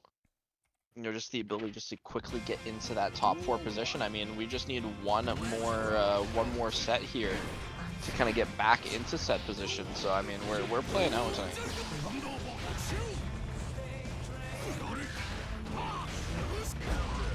Oh, nice backdash on the 486 from Classified. But a little bit of drop on the route, but it's okay. It's a drop to mold. We get the throw here, so now we're just back running the Scarrow Dog pressure. Nice counter here, gonna build up that 100 meter here, getting that nice side swap, and this should be, actually it's not gonna be death, but it's what it's gonna be, is it's gonna be a nice Oki situation. Jeek, what are we doing? Yo, right now we're getting that run up backdash BRC. God damn, Classified, that was cheap. That wasn't fair, homie. Classified, if you actually look at the Jeekly rules on start.gg, that specifically is banned. So we're going to have to DQ you, homie. Red with some good just blocks. Get in with that JD. Good backdash on that Behemoth. Shoutouts to Red, by the way. Red had a tweet recently. I bookmarked it, but I'm going to have to share it with y'all in the chat or something. Gave some awesome counterplay on when you should be backdashing that specific Behemoth. And, whenever I start lapping against Goldlewis, I'll pull up that bookmark and I'll be ready. Good 4-frame right there from Classified. Chasing into the corner, getting that pickup on the fuzzy jump, and it's going to send you to the wall with this dog dart. I mean, Classified sitting in a pretty strong position here, able to catch the jump with a JP here, tries to bait out the burst. Not able to, but we use the burst of our own. Tries to go for that backdash BRC trick, but does not find it. This could be pretty rough here, especially on that side swap. Suddenly reading the drone, but the back throw is going to save us. That is Classified getting the game. Okay, I'm going to keep it real with you right now, man. Medikit. Lean into the headphones, man. Lean into the mic. Lean into the speakers. Y'all watching the stream, lean in right now. Classified has beaten Jack in the Jeekly before. Okay? Can he also beat RedIAmNot? I'm not sure. We're starting off strong here. I don't mean to jinx it. RedIAmNot is still up that one game, up 2-1 right now. We'll have to see. Spending that gold burst on the dog dart, doing that Hail Mary Behemoth, seeing what's going to happen. But good call out on that early depletion of the drone. Classified was ready with the far slash, and it's going to send you to the wall for your troubles. Yeah, and that's one thing that we've seen a fair amount of players just kind of do as well. Classified just making expert use of just really just playing it really patient around that drone, just kind of backing up and then just sending it. We've seen Classified kind of go for a lot here. I mean, it's worked out for us so far. We're going to be getting a nice wall break here. No, choosing to take that corner. Okay, we keep that throw going, and that's another round on the board. Classified looking to get to a game 5. Ooh. Checking with that 2P. Oh my god, oh, that was a Hail Mary DP if I've ever seen one right now, man. We're going for that burst after saying, hold up, I still got to stay in this match. I am up around, but Red is running me down. Tried to go for that cross-up Behemoth, but Classified with the 4P gets the 6P on the other side. Red linking that 2K has got you up against the wall. They got you in a precarious situation, but the YRT gets you out. Classified tried to go for the overhead, but Red was ready with that 6P, puts themselves on set point. Set point is exactly what we're looking for here, trying to deny that good old reverse sweep situation. And I mean, this is exactly what we're looking for, just trying to keep Classified in the corner. We're not building too much risk at the moment just due to that FD, but what we are building is that meter back going to be getting closer and closer to that 100 tension mark. We just went for it. Classified, blocking it out. Amazing defense here, Jeek. On you with the Wild Assault. That orange Wild Assault from Giovanna, man, that shit is lethal, bro. We got you with that OTG close slash. But the super through. Classified! No! Classified, you really thought you lost there? Classified, no! Okay. Red was ready with the super on that close slash press. I think that takes it. On our next losers match here, guys, we got a matchup you don't see every Friday. Just some Fridays. It's going to be Fubuki up against Joe Brownie. Medikit, what do you think about this one?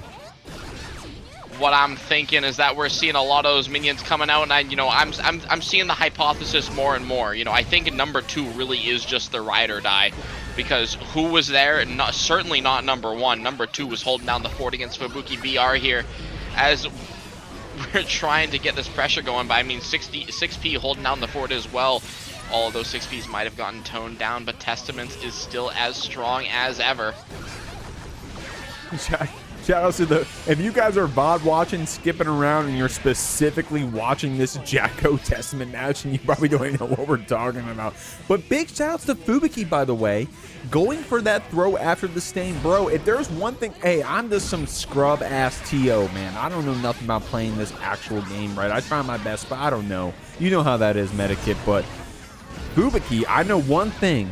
She's going to get that stain on you, and she's going to throw you after. She loves getting that throw stain pop, that big Season 4 Testament chain, showing off how powerful it can be. Joe Brownie trying to zone you back with these bots, trying to use that JD, that command attack, but Fubuki doing a good job getting in with the teleports and then zoning you back on that Jacko with 236S, 236H, and in this instance, the Arbiter connects, but the burst comes out. And unfortunately, because the girls do stay out, even if it gets bursted, it's going to be Fubuki taking that game 1. Joe Brownie just not able to escape. Shouts to the chat room. I often wonder what these top players will go after Strive dies. And then some people already beat me to it. They said 2xKO, City of the Wolves, 2xKO. Big shoutouts recently to 2xKO. Definitely a fun looking game, man. I'm really excited to see where 2xKO goes. City of the Wolves also a really fun looking game, man. So we'll have to see now. Strive, I don't know, man. Strive could potentially have, a little bit of a swan song on its horizons. I don't know. I'm just making that up. I don't know where that comes from. We'll see. Fubuki right now, dude. I'm sitting here trying to just have fun, talk casually with you, Medikit. Fubuki's out here clapping cheeks. Out here just clapping Joe Brownie, just throwing all that stain around, making sure. Again, you're talking about a lot of those throws coming out. Regardless, I mean, again, there's that stain right there, just reapplying a really good use of that crow. I mean, Joe Brownie just trying to stabilize. There's those minions coming out, but there's the Calamity 1.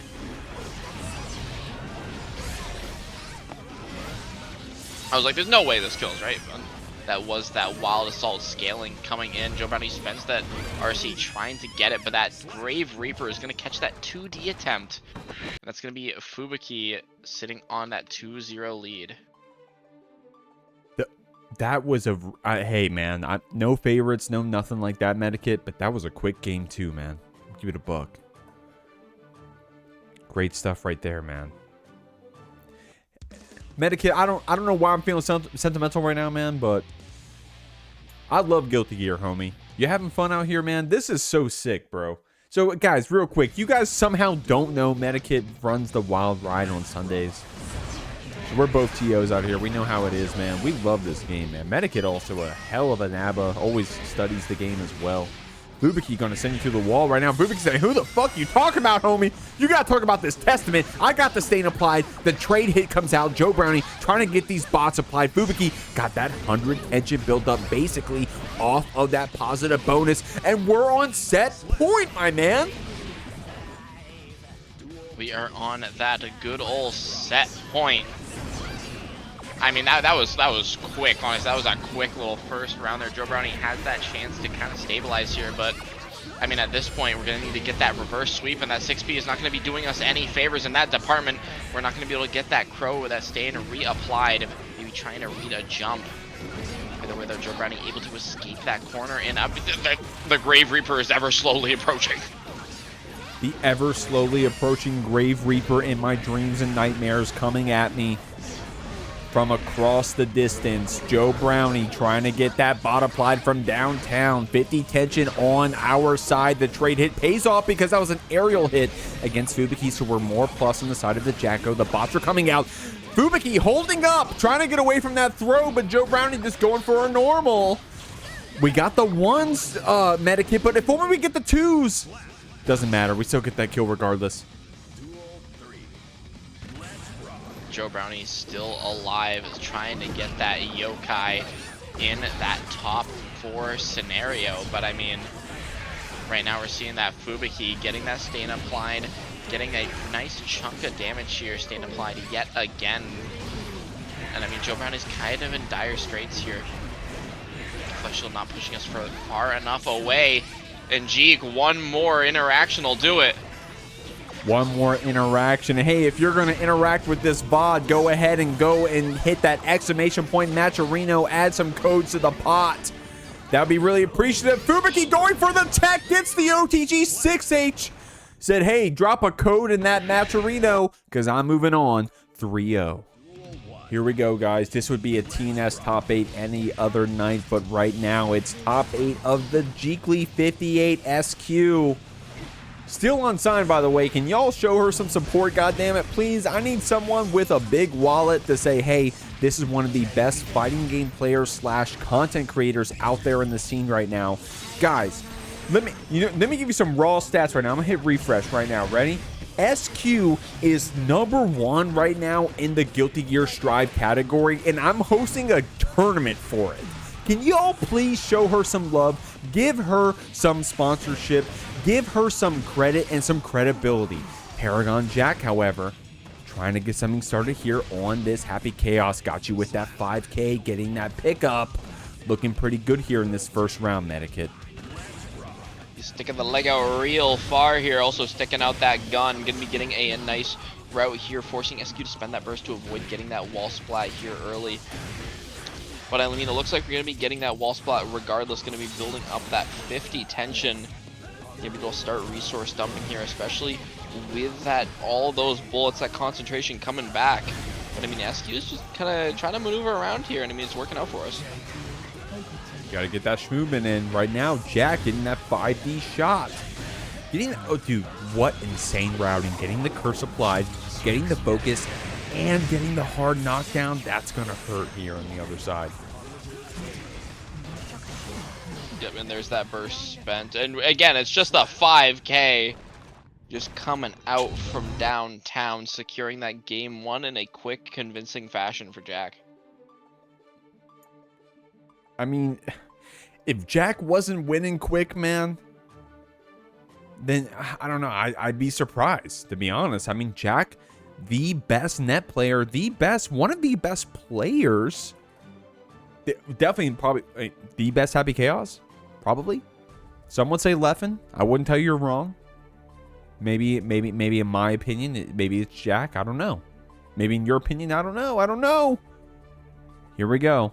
Jack getting that first game. We'll have to see how they do later in the bracket. I always give compliments to that SQ when she's down, man. SQ got to be one of the best comeback players I have ever seen. We got to get her the lock in. We got to get her the focus up. I know she can do it here against this Paragon's Jack.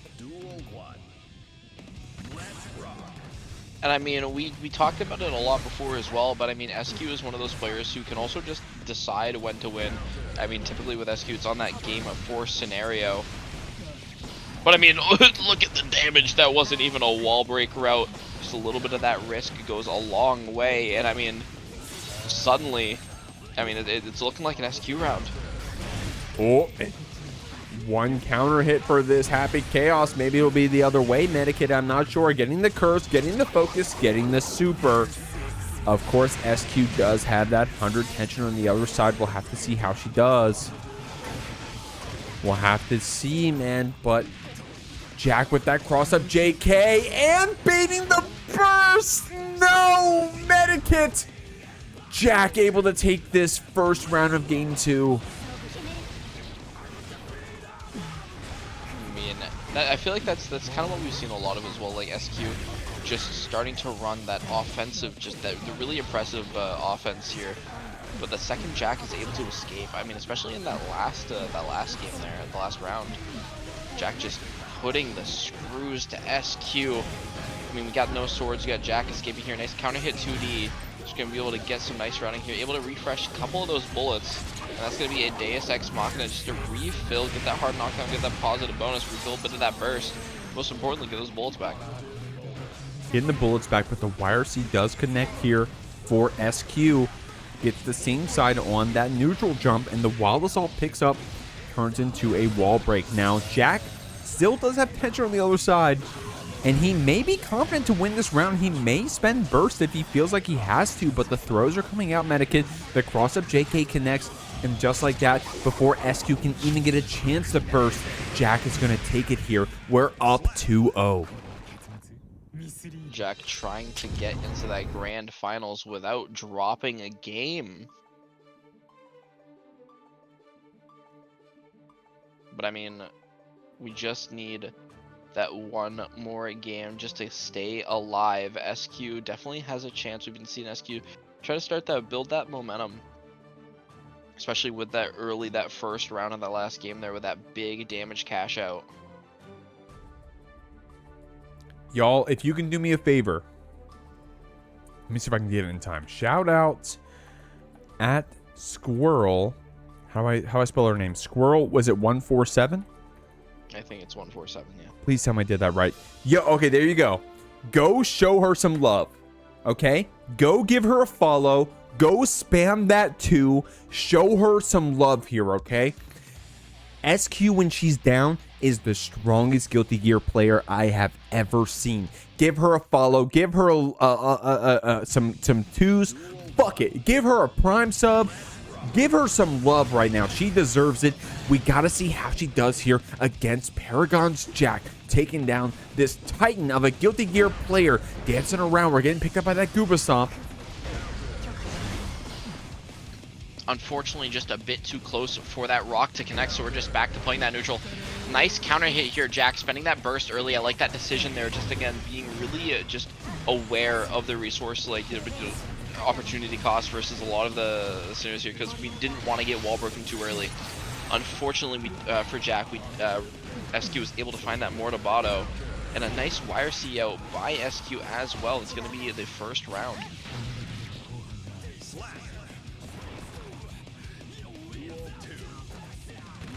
Medikit. Was I wrong or was I right? Here we go. Jack getting a nice pickup right here, taking us to the wall. Gonna get that splat and the focus back. It's a decent amount of damage. SQ will have that tension here on the other side. Oh, goes for that wall splat. SQ not able to burst it out. I mean, I respect the decision just to keep that burst as well, especially given the life total. You know, just save it if you end up getting to that next game with it, for that next round. It's definitely what you're looking for, because you don't want to be greedy, especially with the fact that Jack is now on set point to get into grand finals here tonight.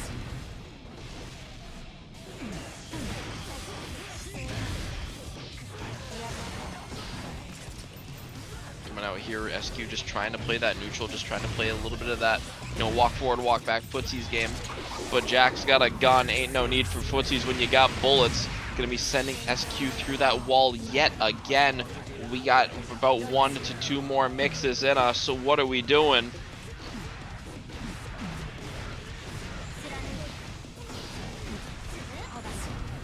SQ starting to recover here, just running those ramp sword pressure, but Jack not biting SQ, choosing to back off. I like the decision again, just trying not to get too greedy here. But Jack able to get a nice route with that super concentration, going to be sending SQ through the wall, and that is a 3-0 to get into grand finals tonight. Everybody, welcome to our losers semi-finals here tonight. We got Fubuki on that Testament fighting the Goldlewis Gapper, the Atomic Karate RedIAmNot. Trying just to endure all of this Testament zoning, that stain pressure coming out. There's that throw yet again. We were talking about that earlier in the stream or on the VOD if you're watching it. Exclamation point YouTube in the chat to take a look at all of the Jeekly content. Regardless, though, what we're seeing right now is Fubuki just keeping RedIAmNot locked down. RedIAmNot escaping the corner. But there it is. There's that quick little red RC to secure that first round with a perfect. Great stuff right there, man. Trying to JD you back, but the Wild Assault comes out. 2H into that. Teleport cancel right in your face. RedIAmNot trying to chase you down with that JD, but Fubuki with a really fast JP to press you back. Yeah, and right now, I mean, we're seeing Fubuki just pretty quickly just keep Red locked down yet again, baiting that burst. Not a ton of damage as we didn't have much meter to really get a super going. But it's A-okay. We found it this time, and that's going to be Fubuki taking the first game. Solid first game right there, too, to take, man.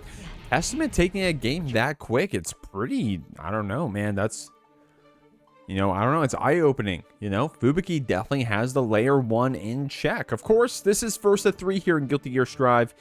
If you're new to this fighting game, then maybe you're new to the first of 3 format. You know, of course, you've seen first of 3 in your fighting games in the winner side of things.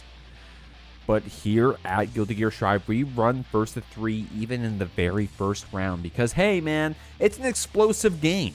The offense is oppressive.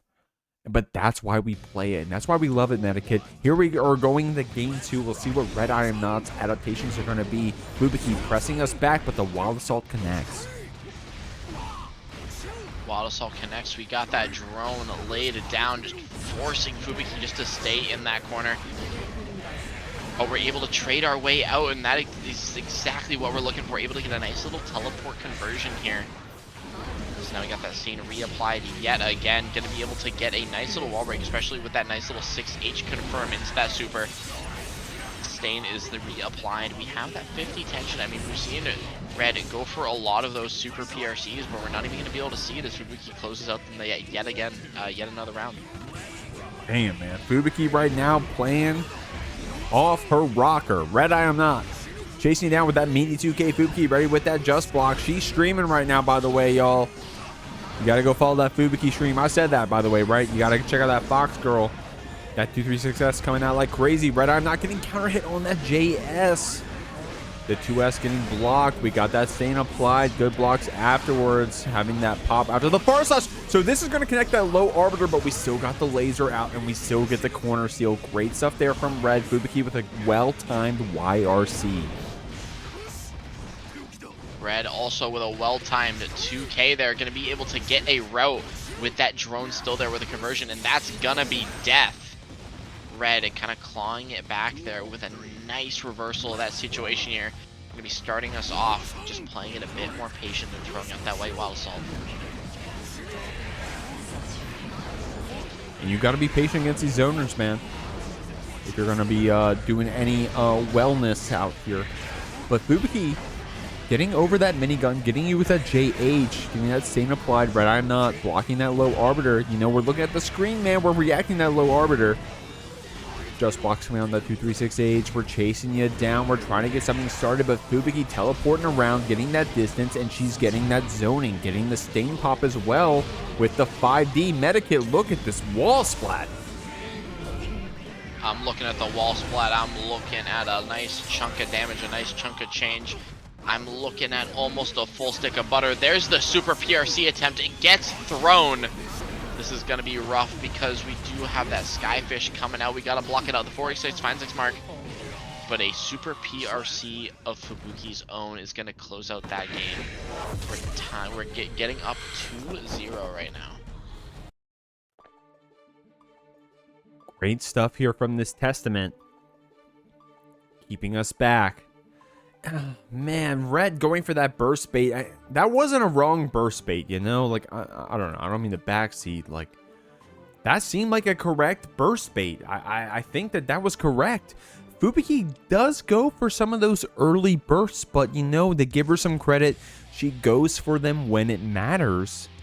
And right there, she didn't do it, was ready for the throw after. So maybe, you know, I don't know, maybe she just felt comfortable still there in the moment. We'll have to see here in this game 3. Keeping you back with that 2-3-6S with that mid charge. But, oh, dude, oh my god, I didn't even know that crossed up. That was crazy. Oh, we're getting hit again with those whiff button throws. Fubuki just going for a lot of those right now.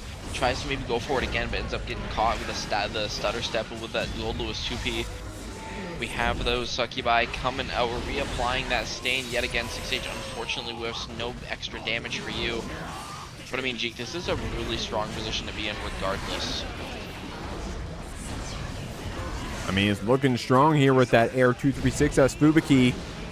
Putting us on set point all of a sudden, Medikit. We'll have to see, man.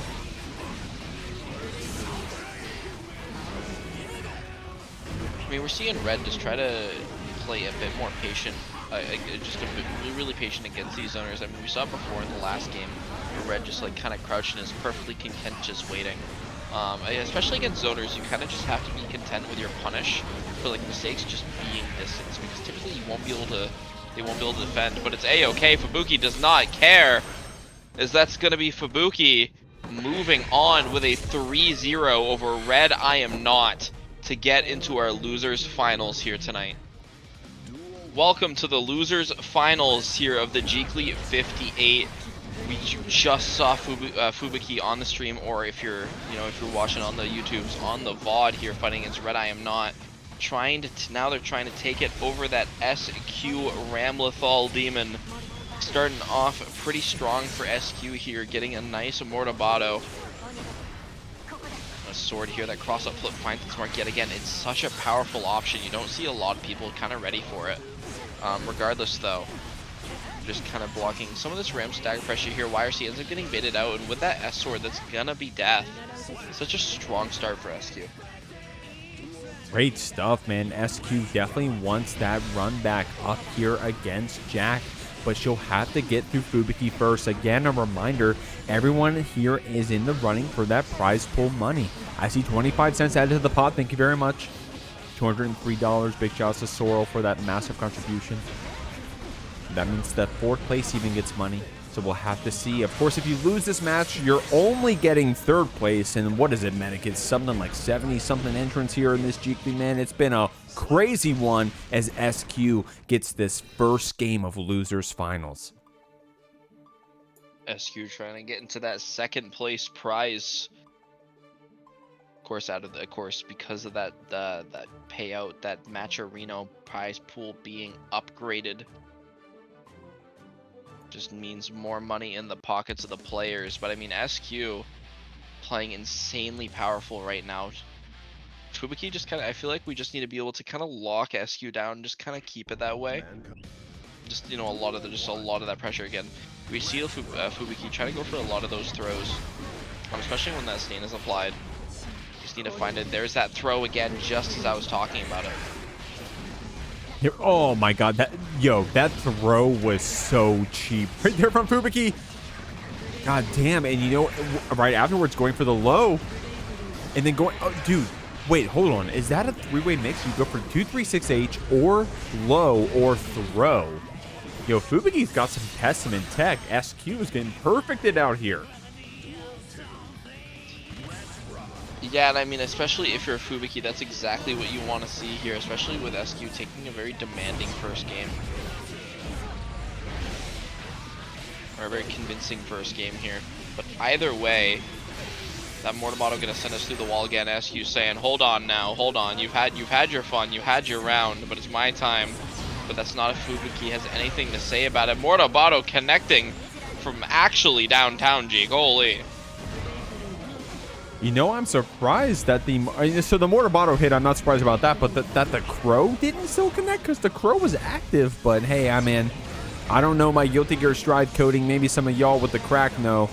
But anyways, Fubuki, I shouldn't have said that. Anyways, Fubuki trying to get something done with that high arbiter, but the 236H gets the pickup right there. We're evening up the rounds. SQ still has that lead.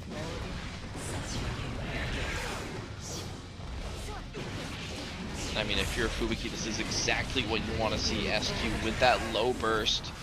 You know, Fubuki coming back on that deflect shield option, that wild assault option here shortly, but probably not, might not even need it. No hard knockdown just yet, just due to that stain pop. So we have a chance. Goes for the teleport cross up. JK finds the mark. It's Fubuki taking a game. I believe tying it up. Man, this matchup, dude, y'all, any of y'all, I feel bad calling this a Strive old head, but y'all remember watching Romola? Y'all remember watching those Romola streams, right? Watching her play on that Testament. Bro, I remember she used to complain crazy about this matchup for a good reason. Getting pressed back by that zoning from that Ramlethal. But Fubuki has had a lot of practice at this point, man. This Fox girl knows what she's doing. Trying to go for that throw. Bursting back SQ here, getting that stain applied. SQ trying to get something started with this JS, but Fubuki gets that pickup right there. And I mean, this is the ground beast footsies that, you know, Guilty Gear is known for here. Both players just kind of back it up a bit before.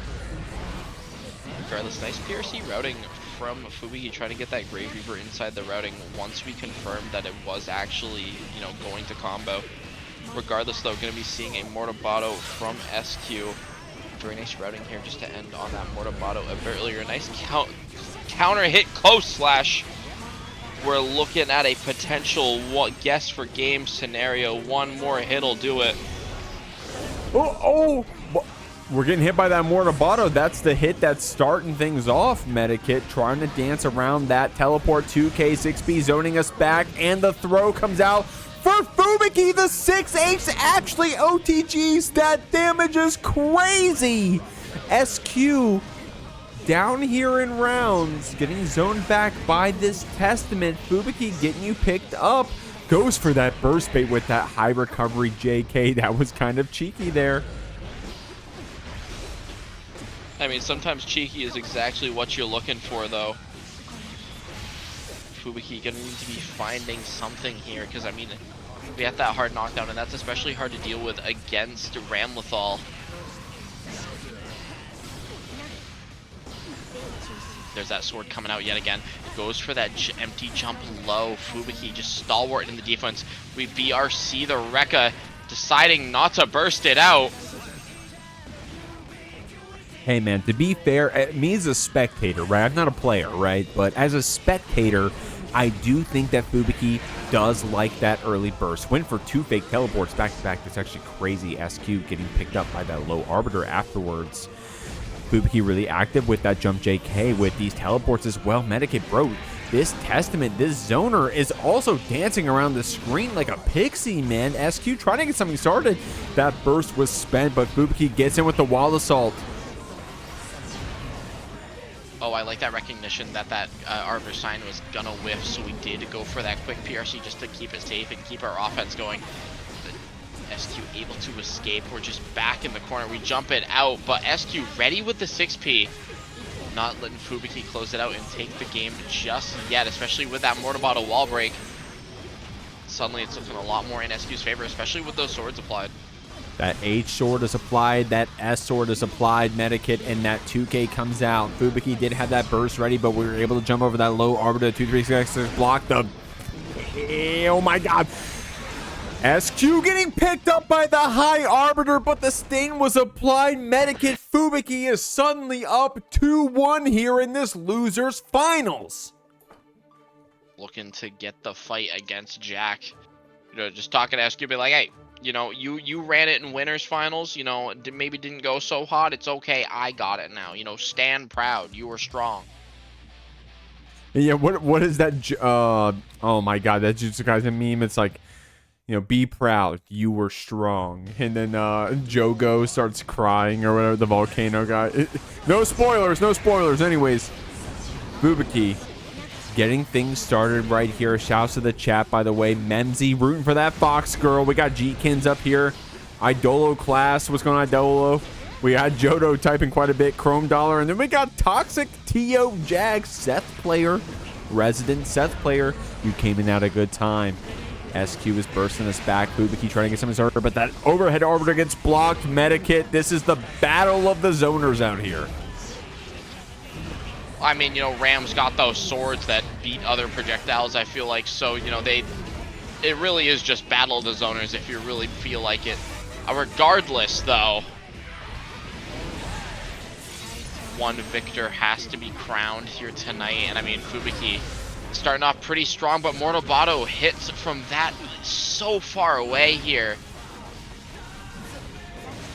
Fubuki has to find a stray hit here, or just a hit. The tap dust doesn't find its mark, giving SQ a chance to stabilize here. That's going to be the round. Dog. Yo, SQ routing is fucked up, dude. If y'all want to learn how to play Ramlethal, you gotta go ahead and watch this SQ play. Watch her tournament VODs, not just in the Jeekly. This girl has won 2 TNSs back-to-back, so you have a lot of tournament VODs to watch. Of course, you got her stream of her playing in tower and stuff as well. Fubuki, however, showing you how this Testament operates. Getting that teleport, getting that throw, getting another throw to complement it, trying to even up the rounds. Got that stain applied, but SQ fought back with the 6P, got the corner steal as well. Has got you in the corner. 100 tension built up. H-sword comes out, goes for the overhead, and Fubuki is sent through with a hard knockdown. SQ looking to get that game of 5 over here, but we still have to open up Fubuki. Then that Calamity 1 getting blocked is what's going to do it. SQ takes the game, getting to that game 5 scenario.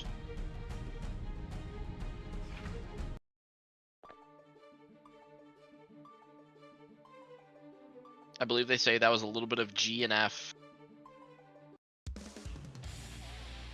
A little bit of gap and or finesse. Duel 1. Let's rock.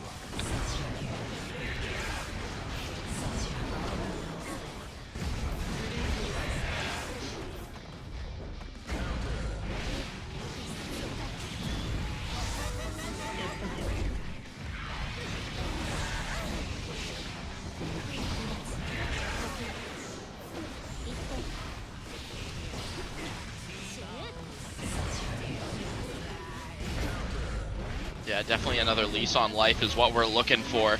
Nice call out on that teleport. We have a chance at 5H. Going to be kind of trading with a little bit of that backdash so we don't get a full route there. Throws out that sword, does not find its mark, so we only have one to play with. But it's still that S sword, so we do have those insanely fast normals. The windshield wiper finds its mark, and I don't think it's going to be enough damage. But Fubuki cannot get tapped once, Jeek. Not even once, man, and it looks like we are going to get tapped by that H-sword pop from the other side of the screen. SQ here all of a sudden on set point, trying to get that run back against Paragon's Jack, but Fubuki is going to be the gatekeeper, possibly keeping us back. With that stain pop, the JH gets the pickup, and we round to that 2H. Dude, 5K 6H off of Testament has got to be one of the cleanest looking Gatlings in the entire game. 6P getting just blocked. SQ, however, still in the corner. Just got her burst back. Tried to check back with that 2P. Still dancing around with that kick flip. That PRC was so crazy, Medikit. And I mean, it's such a nail biter right now because this is SQ on set point here. Fubuki does not have that burst to come back. Nice jump over. We're getting the route conversion, but no sword. Fubuki has a chance. Fubuki out here with her chat room. Everyone's rooting for this Fox girl. If you're rooting for this Fox girl also, make some noise as this 236S comes out. We're dancing over it. The 236S gets an FD block. SQ with some amazing FD blocks, but no more tension, Medikit. We gotta end the round now if we're gonna end it at all. Fubuki dancing around with those teleports, getting in with that 6H. The Crow gets blocked, jumping over the low arbiter. We have that burst if we need it, but the 236H chip takes it. We're on the last round, the last game. We're gonna see who makes it to grand finals. I could physically feel the APM of those Grave Reapers come out the moment the timer ticked down. Fubuki definitely feeling the pressure right now. But I mean, SQ so close to getting to that grand finals position, and this is a great way to get us started. We had to spend the burst to do it. The JP! She's a JP rat, man. The chat said it themselves. But it's okay, we're back in a similar scenario. SQ does have that life lead though. So it's on Fubuki to make it happen.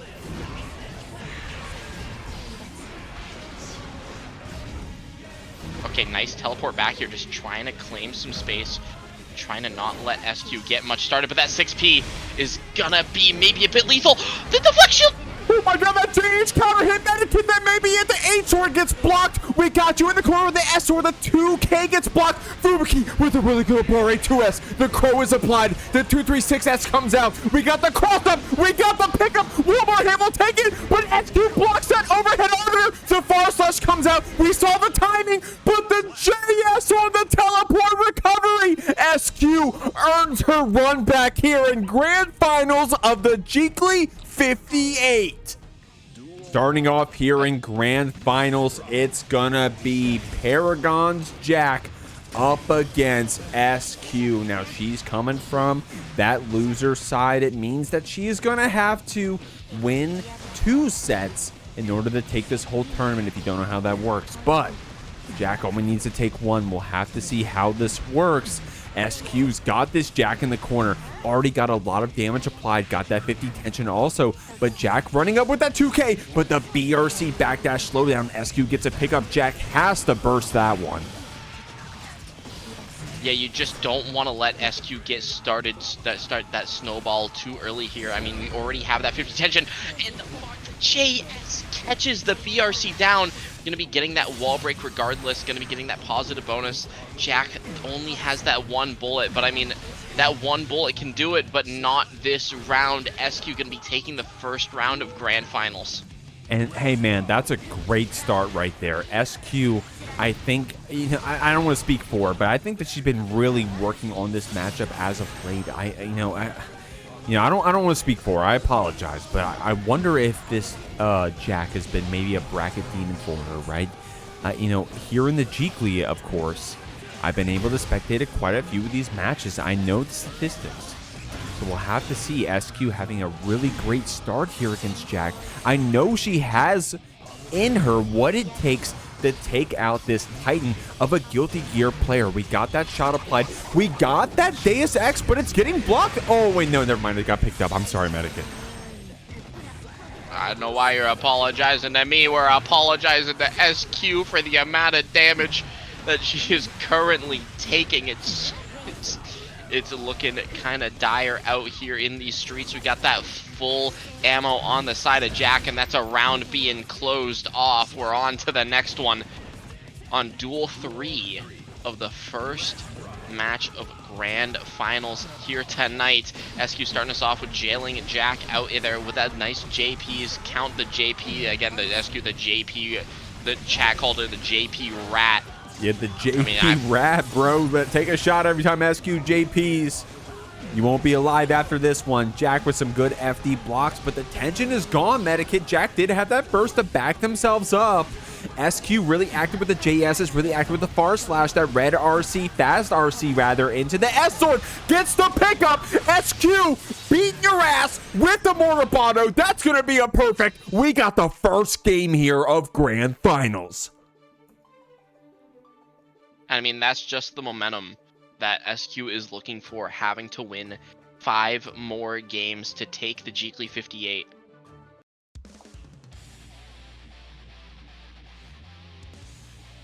Ooh, oh my god. SQ has won 2 TNSs back-to-back, man. 2 TNSs. If she can win 2 TNSs, then she can win the Jeekly. I know she can. We'll have to see. Getting that pickup with the 5K 6H. Jack had to burst that one. seeing a quick wall break here from SQ. Gonna be setting up those swords here pretty quickly here, just trying to keep Jack locked down. We're blocking out that tap dust. Couldn't be me, but what it could be me is getting hit by the roll to send us into this wall slump loopage here, getting a nice throw here. Top dust will find its mark this time, and oh, decided to back up a bit just to get that curse, Jeek. The PRC drift forward, though. SQ gets on top of you with that S sword. Got you in the corner of that H sword. It's that 4-star PS, man. That's that Season 4 Ramlethal. What you gonna do about it, Jack? You got hit by that overhead. The 5D comes out, but yes, there's a big enough gap where you get that back throw. Jack was ready with that 5P Abare. It's going to send you through, and in fact, going to take this first round of Game 2. Great stuff. Great stuff indeed. I mean, we're seeing some immaculate gear be played out here tonight. To get another wall break on the side of Jack. SQ showing no fear, just running up. There is no gun on the screen. It's only the happiest of chaoses. You gotta swing out with the sword. Okay, maybe I lied. Maybe there's a bit of guns on the screen currently, but you know what? We're getting our burst back, so it's okay. There's at least a couple guns, Medikit. Call this United States because Jack is out here doing his best with it. The JS gets that hit. We got you in the corner with that 8 sword. Really well timed. Oh my god, no way we blocked that gold burst. That is actually fucking nuts. Jack here in the corner. PRC keeping yourself able to block the JS, but not safe from it. 8 sword gets that pickup. That is a very tight tech window. SQ showing you why. Sending you through. Only one more interaction from either player will take it. Medikit, that curse is applied. The 8 sword gets the pickup. And SQ gets the round win right there, evening things up. Trying to speed run to this grand finals reset, but not if Jack has anything to say about it with a quick little throw. Gonna be going for this wall slump here, just taking a chance to refill some of our resources, going for more of those walls. Well, not another wall slump, just going for that Deus Ex Machina. We want that positive bonus. We want that meter coming back to us. Just looking at that burst coming back from SQ. SQ But we right end up now getting caught out by a bullet. Yeah, we're getting 5D there from full screen Medikit. Jack with the run up 5D shot said, did you forget who I am? Did you forget to show me that respect? I am the Titan of Guilty Gear Strive Online. And if you're going to be making it through this bracket, you gotta make it through me. And I mean, right now, this is the momentum. This is like the perhaps the beginning of the end. We'll have to see SQ is able to stabilize, able to keep it going into that reset. And that's a great way to start. Good space control. I mean, that's just what Ram excels at least with both of those swords out.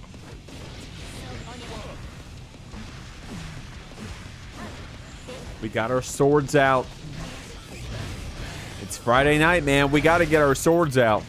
Can you blame us? Jack taking to the wall, getting that Deus Ex, getting that hard knockdown. SQ will have that tension to play with on the other side. We'll have to see if she gets a chance to. Oh my god, oh my god. In Guilty Gear Strive, if you block for more than 2 seconds, bro, that's an eternity. Jack gonna go ahead and take you through this wall. Has that Deus Ex on the other side. Got that focus as well. That's gonna be a lot of damage, if not a round win. I always love those like mini little stare downs because it's such a tense moment here. Jack on the verge of getting up 2 games, but I mean, SQ gonna start us off with that wall break.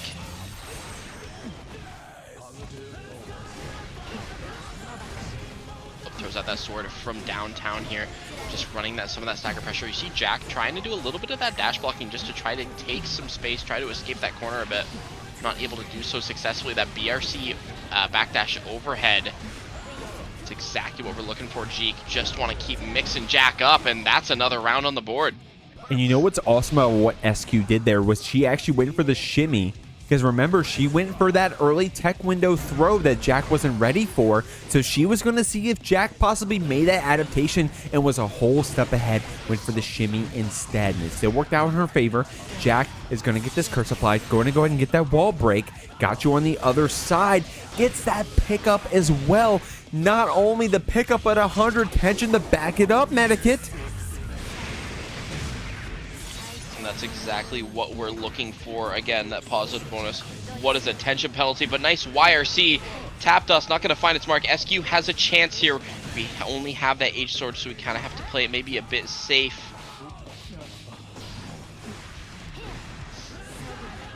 Oh, we're playing a little bit of that Goomba Stomp action with that JHB burst on the YRC here. We want nothing to do with any of Jack's pressure.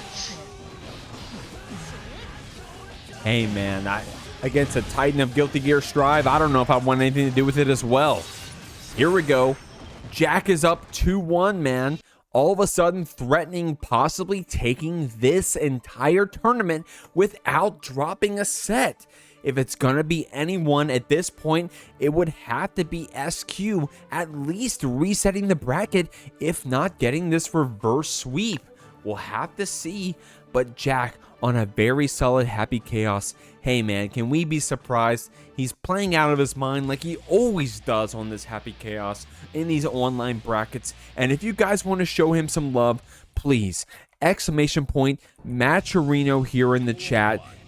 Both Jack and I and SQ and 3rd and 4th place would really appreciate it if you could drop one of those codes. We're going to this possibly last game, or possibly SQ clapping you back with that H sword, baiting that burst, getting that pickup with the Doro. Unfortunately couldn't link it to the 6H, but the 5D picks up. And this is honestly a really powerful start for SQ, because Jack does not have that burst. Going into this next round, we barely have that deflect shield. So we're going to have to see if SQ is able to carry the momentum, because, I mean, I feel like it's kind of determined by the round start here.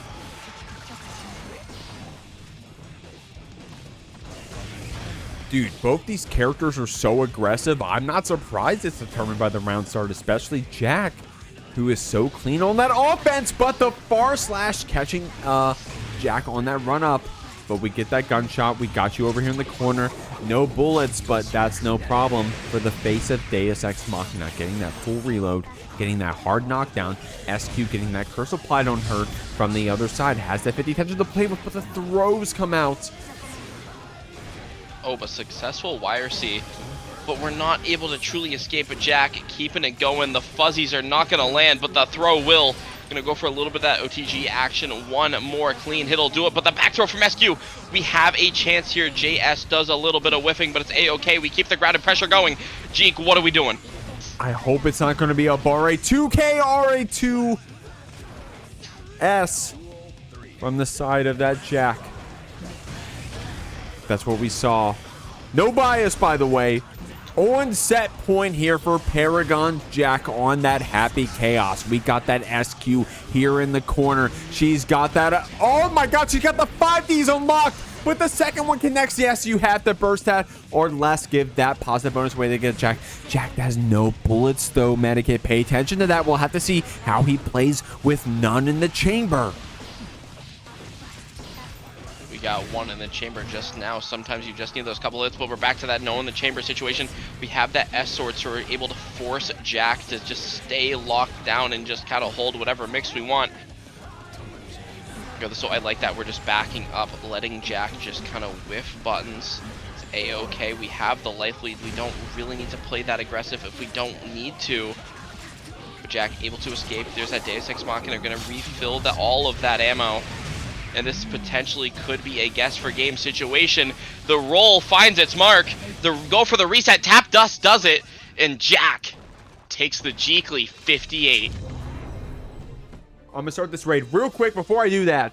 Shouts to the Clash Reunion 2. Going to be tomorrow afternoon EST time, morning PST time. It's going to be our intermediate invitational bracket. Please check that out. And if you guys like our Jeek League, That's every Tuesday.